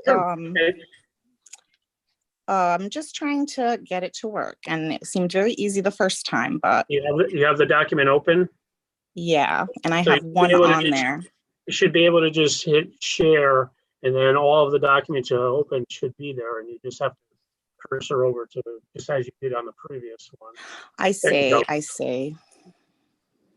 So I think that might have been the one you showed previously, or That is is that the same one. I'm trying to get the second one. That's me. Yeah, we do these Zoom remedial courses once a week. It's all good. I know, I'm so sorry. Yeah, I don't know. I guess I'm having technical difficulties over here. I'm not sure. I mean, I think to your point, and know, Yeah, I again, mean, basically, if you're looking at the photo, so where it comes down, where the orange dot is, that's our current driveway. And then it goes down into the second white building, which is 32 Hope Street. Once the properties are built, they are built right across from where the gray building is, which goes along in front of the first white property next to the fire hydrant, where that corner is, all the way, that's going to be completely cut off. That it's very, very close to the edge of 32 Hope Street. It's cutting that off a lot. If you look at even the pictures that the developer sent, which are look like Google Earth images, you can see cars that are parked almost right up against the fence, the line where I'm assuming fences would be for the backyards of those two properties. So it's just concerning that Norman had said that those two properties are really affected by this development, and one they're especially impacted is because they've been completely benefited from being blocked accessing in. the property over other people's property. I'm sorry? They're impacted because they've been benefited by accessing their property over other people's property. I think it's just a situation of how the area has been built up over time. It was originally a church community, and it's just been, like I think you yourself had mentioned, if you were building these streets today, you wouldn't build them like this. No, So, not at all. I mean, I actually like a lot of the designs. I think that it's going to be a great development, but those two buildings in the back really concern me because of how much it's going to affect how our trash people going to get to that property.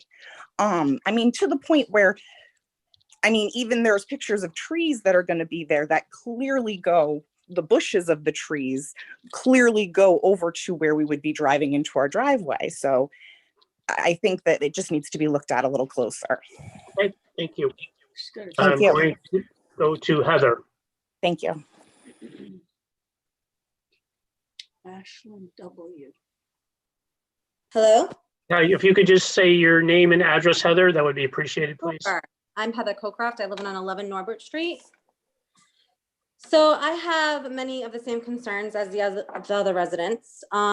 First off, the buildings 3 and 4, they abut my building, my house, and my property where my front yard is. How far is that from my property line?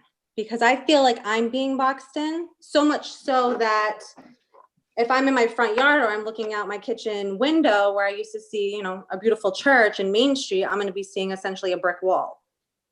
Yep. So how far is that from my property line? I'd like to know. And what are the heights of those buildings? How high are they going to be? 3-story. Right. 3 stories. Your address, I'm sorry, Heather, is what? It's the first property, 11 Norbert Street. It's the one that if you're coming down the street, It's on the right.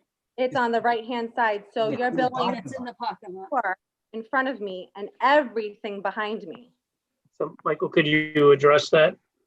Yes, the building is 3 stories high on that side, and it is approximately 2 feet off the property line. 2 feet property line? That's not sufficient. And what's 3 stories? How many is it 3 stories? What's your definition of 3 stories? How many feet is each story? Well, the total building, if you can see the drawing, the ridge line of the top of the building is 35 feet. Which is permitted by right. It's a 3-story building. Completely boxing me in. But just so you know, the existing zoning ordinance allows 35 feet by right. I understand what the right is. I'm understanding what was said, respecting the surrounding areas with disregard to my own. That's what was said. We're building this community to respect the community and the surrounding areas, but that leaves me in a bad situation. So that's one point I'd like to make. Another is, this is the first I'm hearing of eliminating Norbert Street parking. So my daughter has needs, extensive needs. She gets PT, she gets OT, she has VNA services. Where are my visitors, daycare, these medical services, where are they going to park? They could potentially park in the off-street parking that they're providing, but we're kind of in an oxymoron statement here that people are saying it's a problem on Norbert Street because people park on the street and you can't get down. I know, but then this it's convenient for people to park on the street. Yeah, but this development is instigating a further problem. Now you're eliminating what parking we have because of this development. What I've heard in every piece of correspondence that I've received is that regardless of this project going forward, there are safety concerns and problems with parking on Norbert Street. I've seen it myself. Whether this project goes forward or not, if there's a car parked on Norbert Street, it presents a problem for anybody coming in or out and for emergency vehicles, regardless of this. Right. So how do we, I mean, I'm curious as to your ideas of how I solve this problem of my child gaining services from OT and PT. No, I understand that. I mean, but again, this is the first public hearing. We're listening to people's concerns. The developer is listening to these concerns, and we're trying to come to resolutions on how we can address these things. But we're also hearing conflicting things. It's sometimes convenient to park on the street, but sometimes it's not convenient to park on the street. Sometimes it's convenient to do this, but sometimes it's not. We have to have a resolution. Heather, I'm not trying to have an argument with you. I'm listening to what your concerns are. I appreciate the fact that your daughter has needs, and we want to make sure that we're accommodating every resident's needs. Norman's wife has needs as well. But at the same time, some of these conditions exist now, and they're not acceptable now. Yeah, I am trying to explain. We're congesting the area more than we're exacerbating a current problem. That's my point. I mean, I understand. None of the existing homes, none of the existing properties on Norbert Street provide for adequate parking. None of the existing multifamily homes on Norbert Street provide for the required parking if those were to be approved now. So they're solving their parking problem by saying we could just park on the street. That's how that's being addressed. None of those parking requirements. If you have a 3-family or 2-family house on Norbert Street or Hope Street now, you're not meeting the parking requirement. You're meeting the parking requirement because you let the tenants park on the street. The visitors park on the street. It's an urban area. That's just a fact of life. But to your point, Heather, I don't mean to cut you off. No, that's fine. No, I'm not trying to cut you off. We're listening to what your concerns are, and these are things that the developer and the planning board are going to have to address. No, I appreciate the dialogue. I have just another question or maybe a point to make. Sure. These buildings, 1, 2, aren't they going to increase? I mean, essentially they're going to be commercial buildings. So where are they planning on putting those people are going to park? You know what I mean? When we have. If you're not Heather and you don't speak, Heather's speaking now. And if you are speaking, I will mute you. They are providing the required zoning requirement parking for what that designated use is. In the Village Business District, which those front properties are, there is no requirement to provide on-site parking in the Village Business District. That's because many of the buildings in the Village Business District never had parking. And so when somebody came in and had a business, they'd have to get a variance from the zoning board to say, I can't have parking. Well, of course you can't have parking because your building took up the entire footprint. Can I mention another idea essentially? Sure. Or why is the buildings 1, 2, 3, and 4 restricted to only accessing those buildings through Norbert? Why hasn't it, or maybe you can't answer this question, maybe one of the engineers could, or the planners. Why don't they access it from Main Street from the other side? Michael?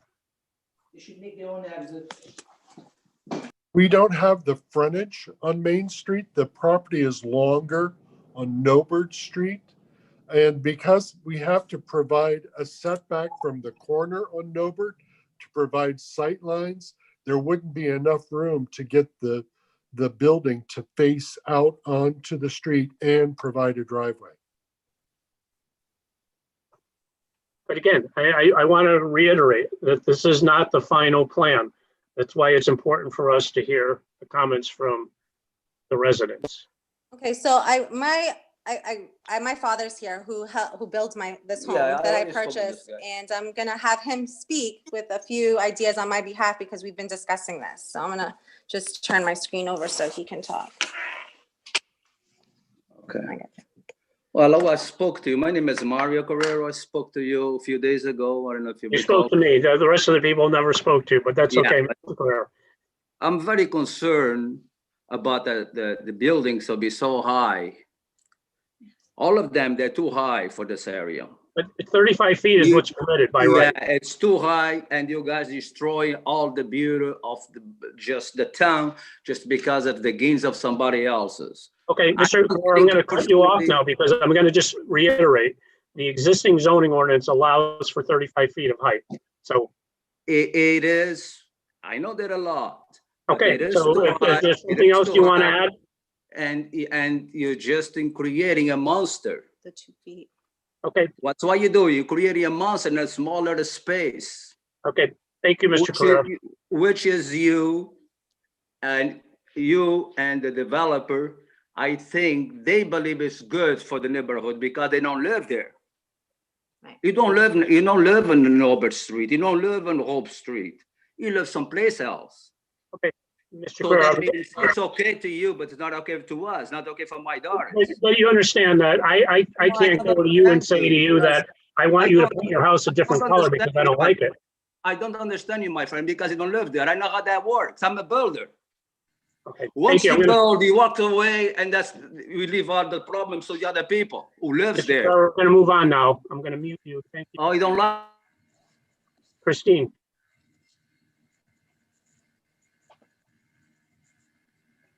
You have to unmute yourself.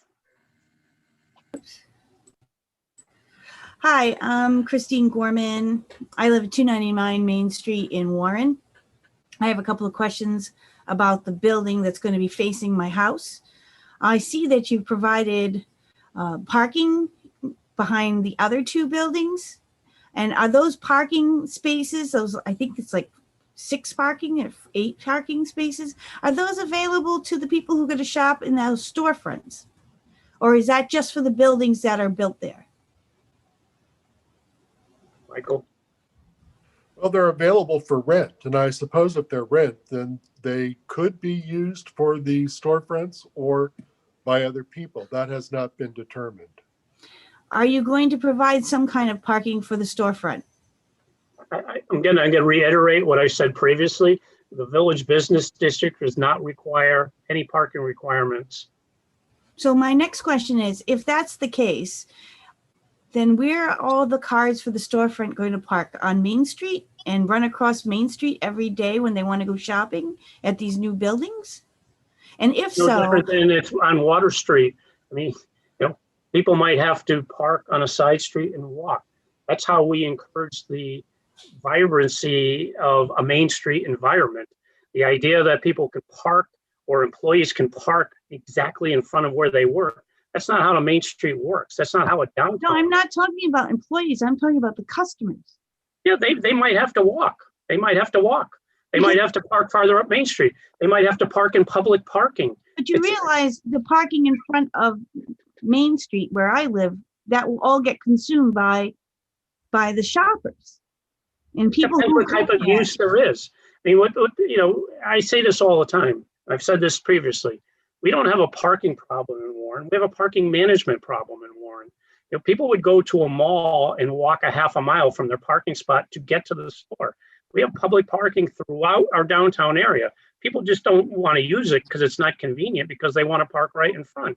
So one of the things we want to do is encourage people to park someplace, walk, and see all the other opportunities for retail and eating that are in our downtown area.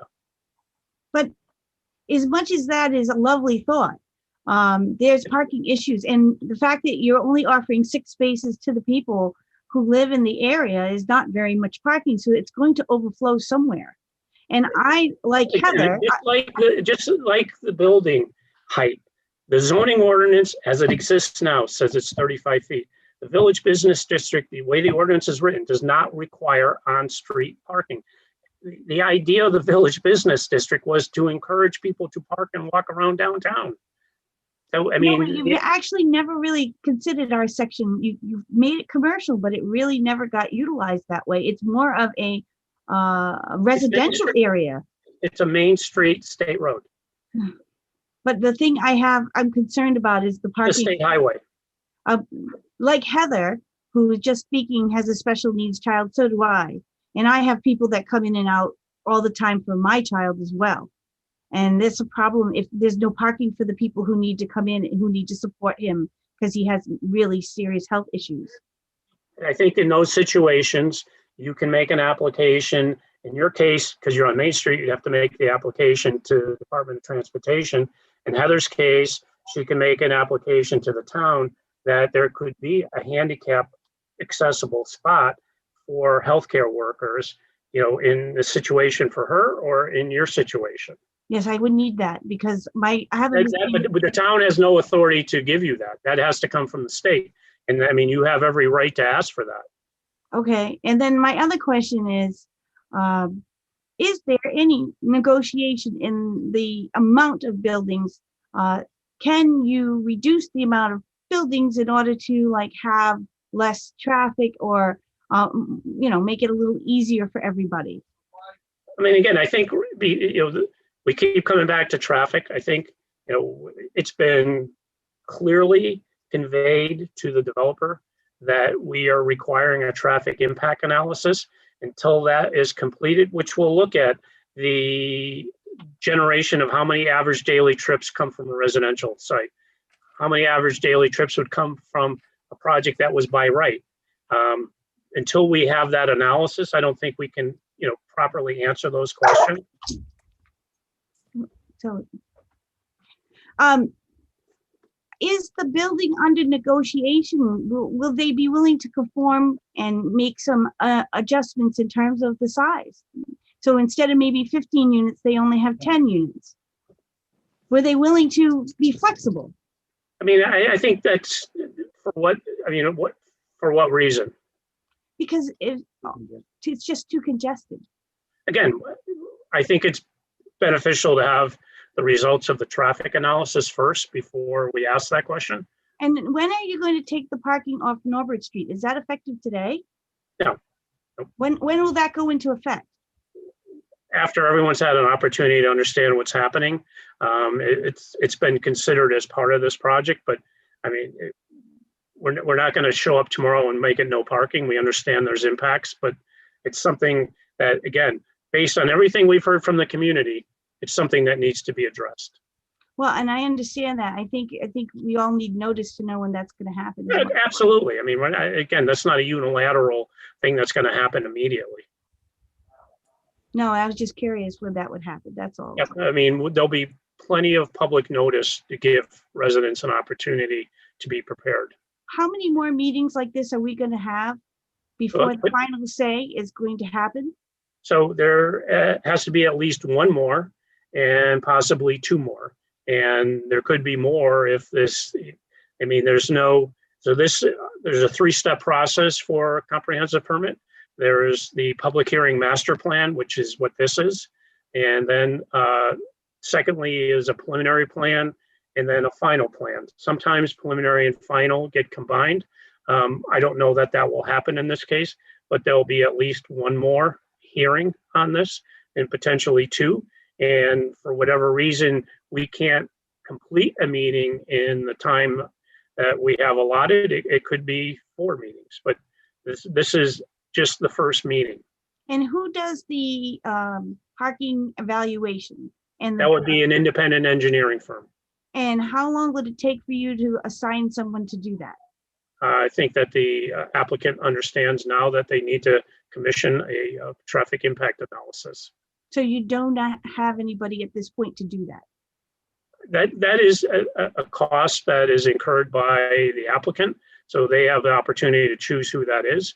In the town, if we're unsatisfied with what that is, we can require a separate evaluation, but we'd like to give the developer an opportunity to, and there are recognized engineering firms that do these type of work. So, I mean, I'm comfortable that whoever they choose will be somebody that is capable, but for whatever reason, if we thought their results were skewed, we have the opportunity to request another independent traffic analysis from somebody that the town picks. Now, I have one more question. Is it possible to put a road or an entranceway into the parking lot through the St. Jean's parking lot in the front?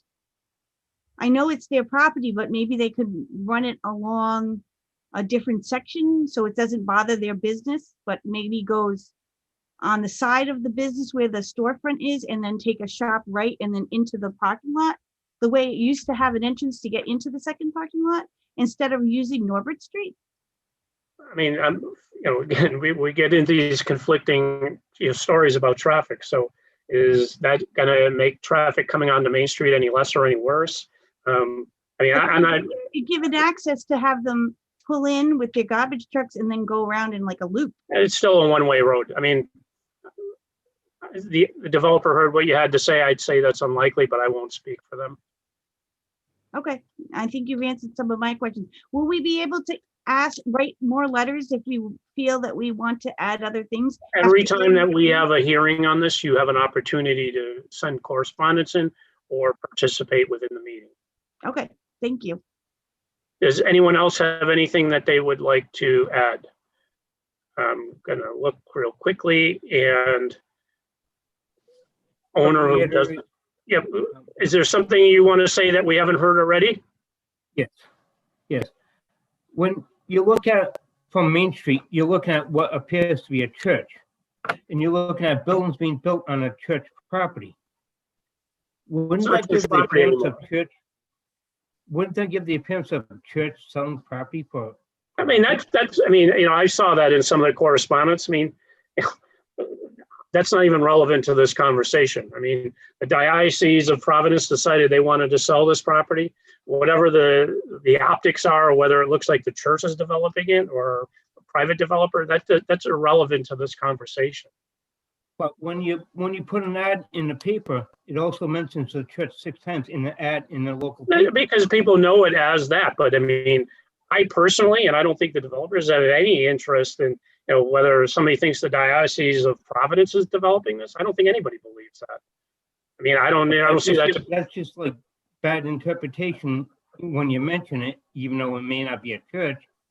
That's just bad interpretation. Okay, well, thank you for that. Okay. Does anyone else have anything they want to add to this? If not, I would ask for a motion to close the public hearing. I have a question.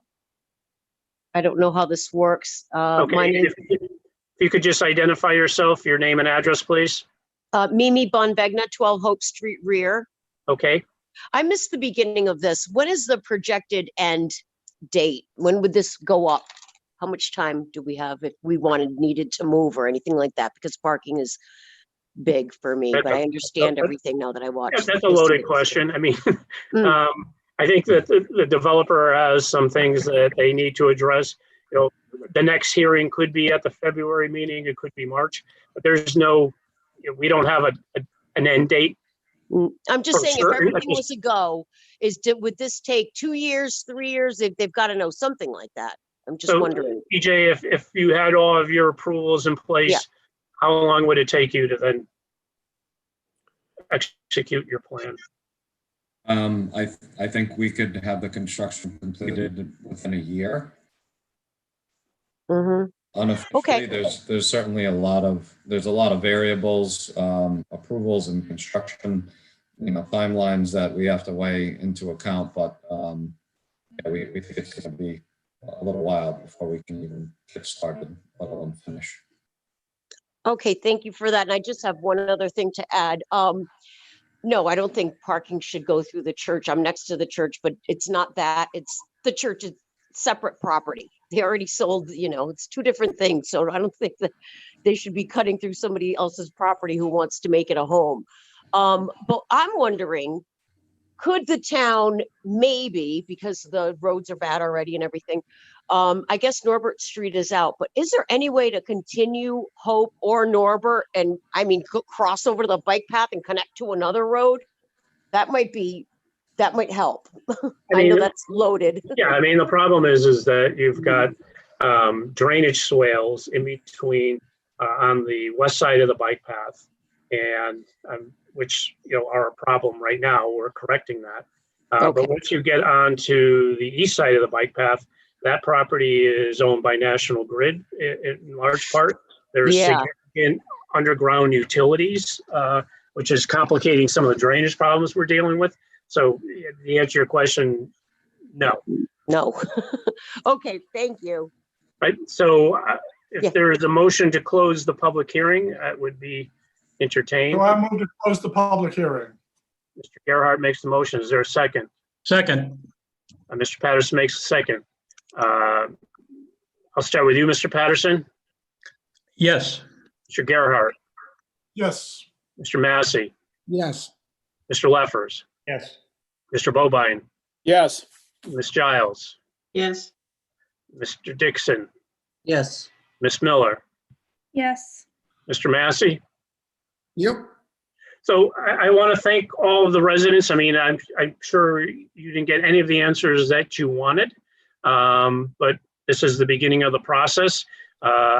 Your comments will be taken into consideration. We'll have conversations with the developer. But again, I want to reiterate that there are certain zoning ordinances that are in place with respect to height. There are certain ordinances with respect to use, and traffic impact analysis will be requested, and we will share all that information with you as we go forward. So I thank you very much, and we still remain available to take your questions and comments offline and in between the meetings, and we will keep you all posted. Thank you very much. Moving ahead on the agenda. I would recommend for public hearing notice reasons, if motion to continue to the next month, even if you push it down to, into March. Sure, at a minimum, great, we can continue it. So is there a motion to continue the public hearing? To continue the public meeting until February 22nd. February 22nd. Is there a second? All in Second. favor, just hands, aye. Aye. Good. Okay. I probably don't want to spend a lot of time on this right now, but I will talk about it. So under administrative matters, last year I did a public meeting with the town council and the public with respect to the Metacom redevelopment. Shortly after that, COVID-19 entered and we kind of got sideways, but I provided to you all at the end of last week a draft zoning amendment that would create the Metacom Corridor Special Revitalization District and shared with you what that ordinance would be. I shared with you a concept plan that potentially would affect the Job Lot Plaza. Over the weekend, I shared with you some examples of form-based code for an area that I had worked previously in Virginia. That I think it has a lot of similarities to the Metacom corridor. I hope that we can continue this conversation. I don't know if anyone has any comments or questions with respect to what I've provided or how you would like to move forward with this. In addition to the zoning amendments for Metacom, there's a need to look at the Upper Market Street, which is a rural business right now, as well as that section of Market Street that comes up to Main Street. I think early on we should focus on Metacom because that's more of a priority. There's lots of opportunities there. And I also think that that ties into what our revisions to the comprehensive plan would be. So at that, I will shut up for a moment, and Mr. Massey, if you'd like to take it, the baton. Yeah, I mean, Bob, you've done brilliant work on this. We've followed this over the years, and the hiccup or roadblock from COVID has certainly put a stick in the spoke of the wheels of this moving forward. I'm inclined to think that this deserves a special meeting. I'm certainly open to having a meeting focusing just on this, aside from regular planning business. However, the information that you've sent is very comprehensive and informative. And as you had mentioned too, I think a keystone to the comprehensive plan. And this is something you and I have both talked about, the moving forward on the comprehensive plan. It's been made much more difficult by the quarantine that we're in, but this is a good starting point. So I would say that if we could establish something within the next 2 months, a special meeting dedicated to this, I would think, I would certainly be open to it, and I would hope that the rest of the members of the board would be as well. Mr. Gerhart? So I would second the chairman's evaluation. I was really impressed with the ordinance and think that a special meeting sooner rather than later. So Bob, what's the process? We make a recommendation to the town council, or Well, you I make think at this point, we would need to go through a series of meetings, and the end result would be similar to what we did with the Marijuana Compassion Center's draft, finalize what the proposed zoning amendment ordinance, both the text and the map is, and then that would be referred to the council, who would then either accept it or not, and then would need to schedule public hearings for those amendments. But I think to Mr. Massey's point, having a special meeting for this is appropriate. As I alluded to in my email, I think on Sunday, is the public process as part of the form-based code discussion is important. So that special meeting I would advertise to the public so that they were part of this conversation and aware of what was happening. But I want to just maybe census the rest of the members. Ms. Giles, do you have any comments, questions, suggestions? No, I'm very much in favor of a meeting, a special meeting for this as soon as possible. And I'd really like to understand exactly what the responsibilities of the board should be in relation to the plan, getting the plan in place, and ensuring, who's going to be responsible for ensuring conformance of any plan that's proposed to us with this new form-based code, which I assume would at some point be in place. Okay. Mr. Patterson?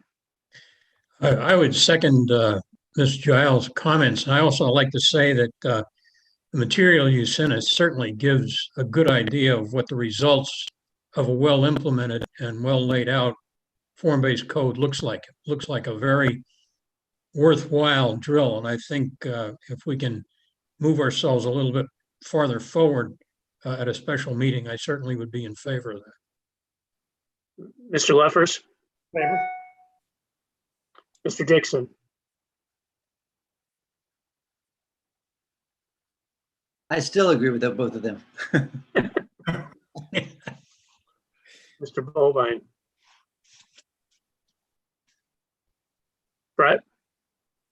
So quick question, Bob, the Fuss and O'Neill's concept plan for a job lot, did we commission that, or? So we're doing that through, I had acquired a SNEP grant to look at the economic impact of what the impacts of revitalization, stormwater, as well as, as we have a special meeting, we'll get into it a little bit more. We have properties along Market Street that are eventually going to be impacted by sea level rise, and we've talked about property buyouts and things of that nature. So that's all part of that, but that work and the work of Union Studios is being funded through the SNEP grant. And we would also need to get RIDOT to buy in, because they'd have to do a lot of work. We had a meeting last week with RIDOT, and they're slowly coming on board. I'm encouraged that with potentially a new administration taking over, that there'll be some leadership changes at RIDOT that will be more favorable for communications with municipalities. But not to belabor the point tonight, but I've been benefited by, the town's been benefited by having a grad student from URI do some really in-depth mapping of all of these areas in terms of sea level rise and storm surge and things of that nature, loss, repetitive loss. So I want to share all that with you, and they all tie in together. But it's not part of the TIP plan now, is that? Well, actually, Medicom is part of the TIP, but they've got the Medicom Market Street as a 3-part TIP. What we've asked them is to kind of pause the brakes a little bit and talk to us about what we're suggesting here. and they seem receptive to that. Good, thank you. Sorry, Tyler, Bob. did you have anyone add? I'm sorry. No, I just had one question regarding, does the form-based plan allow for like potential joint venture type development with the town, sort of the way that the property on the going into Barrington is, where a developer could, I mean, I say this because the plan that you presented, it showed what looked like an arts center that would be a town or a municipal arts center.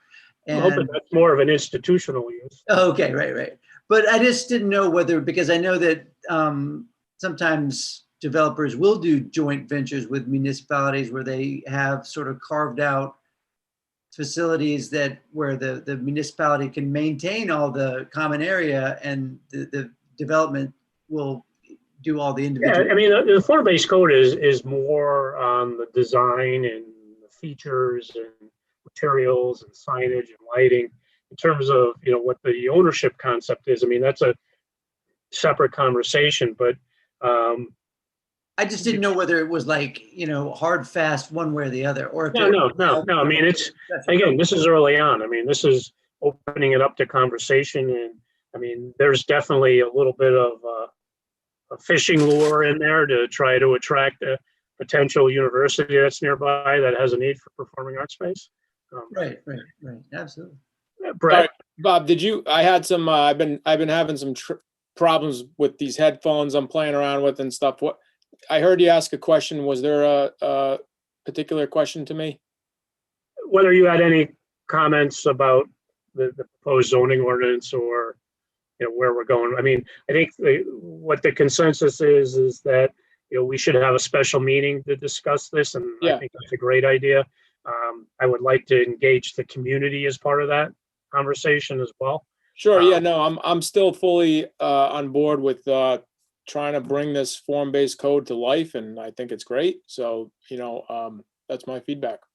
All right. And last but not least is Ms. Miller, who I think has some additional things that she would like to say. The floor is yours, Ms. Miller. Thanks. Yeah, I thought everything, all the material you gave us was great. And I thought the graphics were especially helpful, you know, the site plan and stuff to really see the build out of what that would look like. My only questions or comments really are about the public participation. You know, I know you already brought this up, but you could either kind of engage that earlier on in the process and have a more kind of, you know, quote unquote, final ordinance being sent to council for their sign off, or you could engage the public after that at a hearing. I guess I would just encourage that, you know, the public be involved sooner rather than later. And also partly because of COVID, but also just because it's a digital world. I think, you know, if either our consultants or if you have previous experience with engaging the public in ways that are really just a lot of information and educational resources are available online on the town website, or we do surveys or digital surveys, or come up with ways to solicit input that isn't necessarily just kind of a PowerPoint presentation with comments. I think that would be. No, I agree. And you know, I was, you know, the projects that I sent you were on Columbia Pike in Arlington County, and those were approved, I don't know, 15, 16. I started that process in 2001. That's how long it took. But, you know, I introduced form-based code and tax increment financing, and I led that project. And that, you know, that area is the most ethnically diverse census tract in the United States. And I think, you know, in 2 years, we did over 300 public meetings. It's critically important to have public engagement as part of that.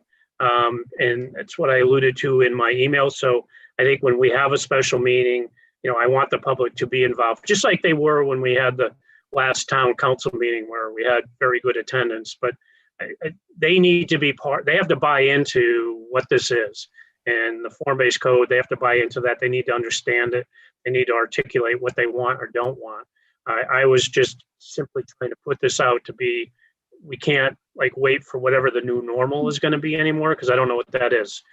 Yeah, I agree. But I also think just soliciting digital input and figuring out ways to get it out there on the internet is a thing, no matter if COVID's happening or not. I think it's just a great way to kind of, Yeah, I mean, I think a public meeting and a special meeting is a chance to put it out there. To put it out there without context, I think is dangerous because people don't know what it is. But, if we can, decide, if I'll poll all of you tomorrow as to what your availability is in the next 2 weeks to have a special meeting, we can do that and move forward. And Jane, is anything else you wanted to say?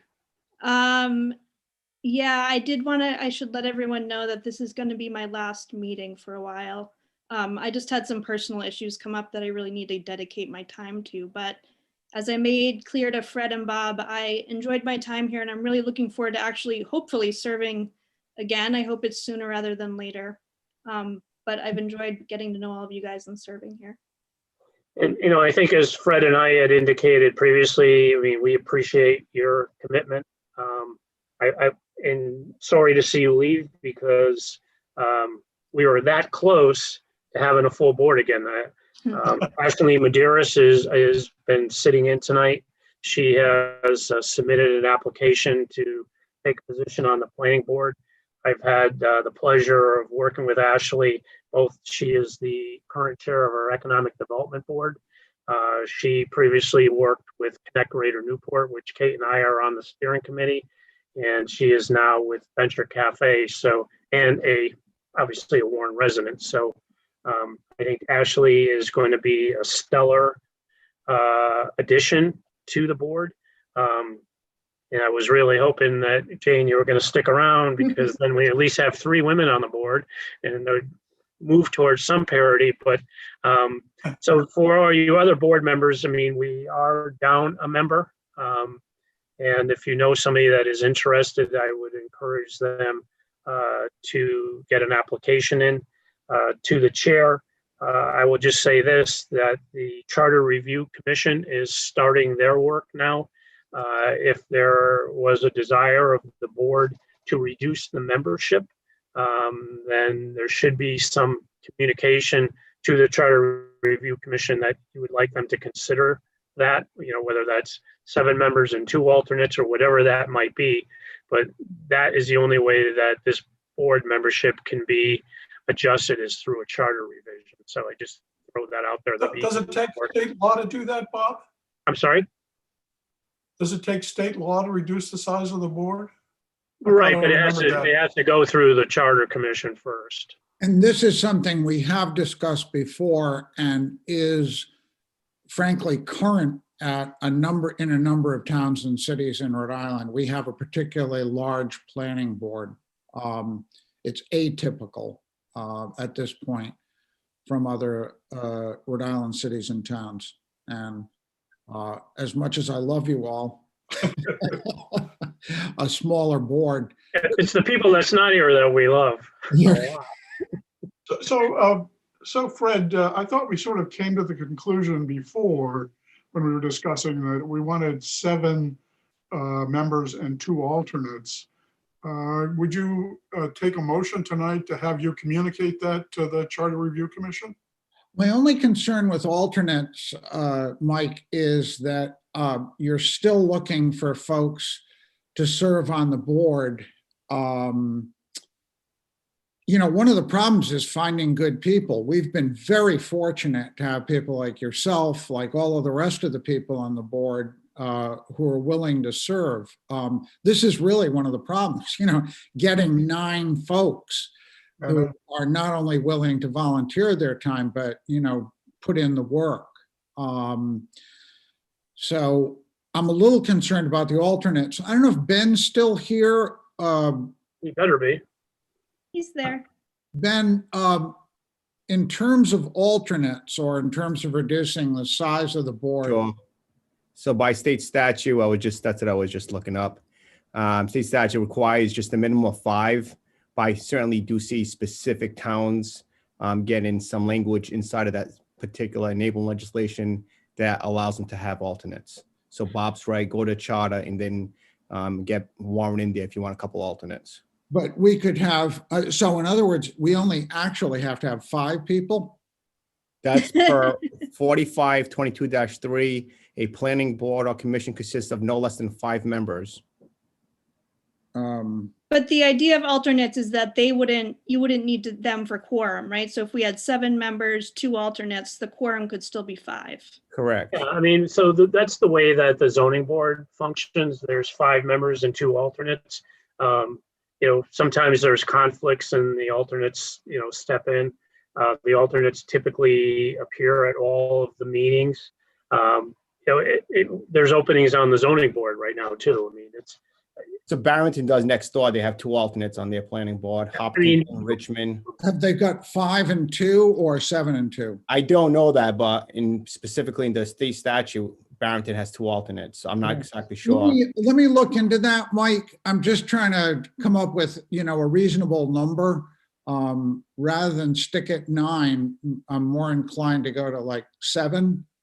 But with Ben's help and Bob's, we could potentially handle this by email, and then I would definitely send a communication to the charter review. Yeah, I mean, I think just based on past experience, both planning and zoning, which, I'm covering both now, require a certain level of expertise in terms of development and land use understanding and economic development. The nature of, the consideration that you're giving to a comprehensive permit where you are the only authority within the town to approve a project, more authority than the town council has. I mean, that needs to be taken seriously. And it's important that members understand what those responsibilities are. Have the ability to look at a plan and understand what a plan is, understand what that something can fit on a certain piece of property, what the setbacks are. In the past, we might have been too quick to just put people on because they wanted to volunteer. These are 2 boards that shouldn't be done that way. And we are, I think, at an important crossroads in the town right now, where we have projects like we've discussed tonight, where we're going to have potential for what we have on Metacom Avenue. These projects can transform the long-term what Warren looks like, and for the better. And I think it requires a lot of serious commitment to dig down into these things and understand what's being presented, being able to look at other examples and understand how that's applicable here. So I think we need to be thoughtful in terms of how we think about this. But again, I think COVID has impacted people's willingness to maybe participate in the public process. So maybe less is more. But that less that's more can be very significant in contributing. And so, Jane, we hope that your situation works itself out quickly, that you either come back on this board or, you'd be a useful member of the zoning board just based on your expertise. And we need that. Thank you. And I appreciate we all kind of contribute our time, and it's certainly, it's a worthy endeavor for sure. And I hope to be back. Great. Well, thanks so much, Jane. We Thank really you, Jane. appreciate having you on board. Jane. Yeah. Thanks, guys. Good luck, Jane. I have a GoFundMe thing for Jane. It's really just coming to me, but if you could just send any Yeah. contributions. I'll circulate the email tomorrow. All right. So I will send something out tomorrow to see what people's availability for a special meeting is. Right. And if no one has anything else to say, then a motion to adjourn would be appropriate. One last thing I want to say, I know that my personality can be somewhat abrasive to people, and I apologize. No. But, I think of managing conversation like we've had tonight with the Norbert project. It's the recorded, Bob. Yeah, no, that's fine. The Norbert Main project, I'm very supportive of that. I think that's a good project. I appreciate the concerns that some of the residents have, and I think we need to address those, but I don't think they're necessarily on point. The traffic problems that exist on Hope and exist on Norbert those exist. They exist today. And, you know, so I hope everyone keeps an open mind in terms of how we evaluate this, because, you know, our downtown is an urban area. This is a really good infill project. And it's the kind of projects that we need to make Main Street as functional as Water Street is. I use the analogy all the time that Main Streets are smiles, and Main Street right now needs dental work. And this section of Main Street needs a lot of dental work. You know, we've got a vacant gas station, we've got a lot of underutilized properties, but it is a state highway. It's a state road. There's going to be traffic on that road. There's a bus route on that road. So didn't mean to be harsh with any of the residents tonight, but so Bob, I think you did a good job of Very good controlling. job. This is a tough one. And for the rest of the board to know, there was some kind of a Facebook social media discussion going on that I think riled people up. And frankly, there was a lot of disinformation. Not uncommon with what has happened in the nation, but you know, that is something that is disturbing, because you know this has been a real sea change in my experience on the planning board. You know, prior to this, when a project like this would come forward, this is the kind of thing where you would see a lot more cheerleaders, and the kind of disinformation or misinformation that is passed around tends to raise the temperature negatively. And that's unfortunate. And it's something that, you know, Bob and I discussed. How do you deal with this? How do you let people have a say without taking up a tremendous amount of time? And also, there are good points. There are valid points there, but there are points that go outside the planning board's purview. We can ask for a traffic study, but parking in Warren is outside of our charge. And this is one of those cases where it needs to be a coherent and comprehensive effort involving the town as well. We're fortunate to have somebody like Bob, who's got his tentacles in a variety of different areas in the town.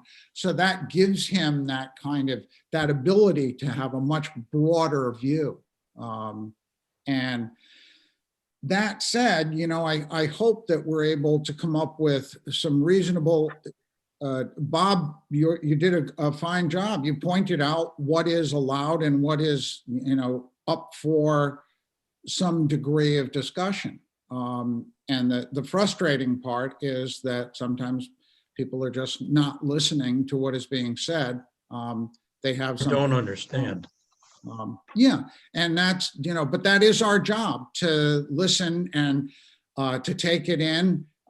Sometimes I find it difficult, but I also have to kind of turn off the frustration level and listen, because there are some very important points that are made within those public hearings. So, you know, hopefully the next time those questions have at least been addressed, we'll probably see them again, but I think we did a good job, so. Yeah, I don't think that it's going to be something that, you know, is always going to easily go away, because I think a lot of it is just a lack of understanding of, you know, basic property rights and how things that may have taken place over time may not necessarily mean, like, you're allowed to park on this spot because I've always parked on it, doesn't really have any legal basis, and they don't understand that. And it's just being patient and explaining to them. And I thought it was great having Bob intercede and make that explanation, instead of, you know, us being challenged individually every time a point was made. But so I think it's beneficial, you know. Yeah, good to have a red herring. Right, exactly. I have my pharmacist on speed dial. We need, like, Ask Bob t-shirts. I'm going with Jeeves.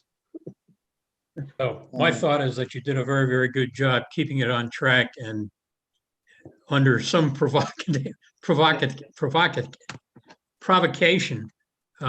you steered the thing in the right direction, I think. And I think what Tyler said about folks not understanding is the root cause of a lot of the questions that they have. So, I think you see that in the correspondence that was received. Yeah. You know, a pretty consistent theme. And we just, I mean, again, you need to just be respectful and address it. And, you know, there's ways, I mean, again, if somebody has medical need, then, you know, we can address that. You know, it might be helpful to have some of the information that could be sent back to folks in the form of an email when they, you know, because that seems to be the format that they're sending it in. A checklist of points that you made, essentially, that we could send them prior to the meeting. So Ben, just, we run afoul of any public meeting rules with respect to that? Yeah, I wouldn't recommend it. Well, I'm glad we asked. That's what I thought. Keep them in the Bob, dark. Bob, I mean, it seems to me that you did a good job, and the situation is basically like you can go one of two ways with this. You could either set a rule that says all we're going to do is listen to people's feedback and let them speak, and that's it. And then they sit down and somebody else speaks. But that's not really engaging the community, right? So the other option is to do what you did, and that's to have a dialogue. And the natural consequence of a dialogue, if you engage anybody, is that somebody might disagree. There's going to be some push and pull, and you just have a you know, to the extent possible, everybody's as polite as possible, even if you have different goals. But I think engaging is the better course of action, because again, to educate the public is probably the best thing, you know, the right thing to do. So yeah, I think it was fine. Okay. Well, And remember, you've got the master mute button, so. Yeah, I mean, I don't like to use that, but you know, that gentleman, you know, I had a conversation with him previously, and you know, I mean, he had tried to buy this property and, you know, couldn't come to agreement. So I think there was a certain bias there that, you know, I didn't want to have leak into this, but. Yeah. Well, also, and you know, anyway, you know, people build things who don't live where they're building, and that's a fact of life. And Right, but I mean, you know, I don't live in Warren, but I mean, I'm as passionate about this town as I've ever been. So, I mean that. So anyway, so end of the motion to meeting. go home. Yeah. You are. Somebody, Motion to adjourn. Second. all in favor? Aye. Hi. Thanks, everybody. Jane, wish you the best. Jane. Thank you. Good night, Don't be a guys. stranger. Thanks, Jane. Bye, Jane. Don't be a stranger. Mm.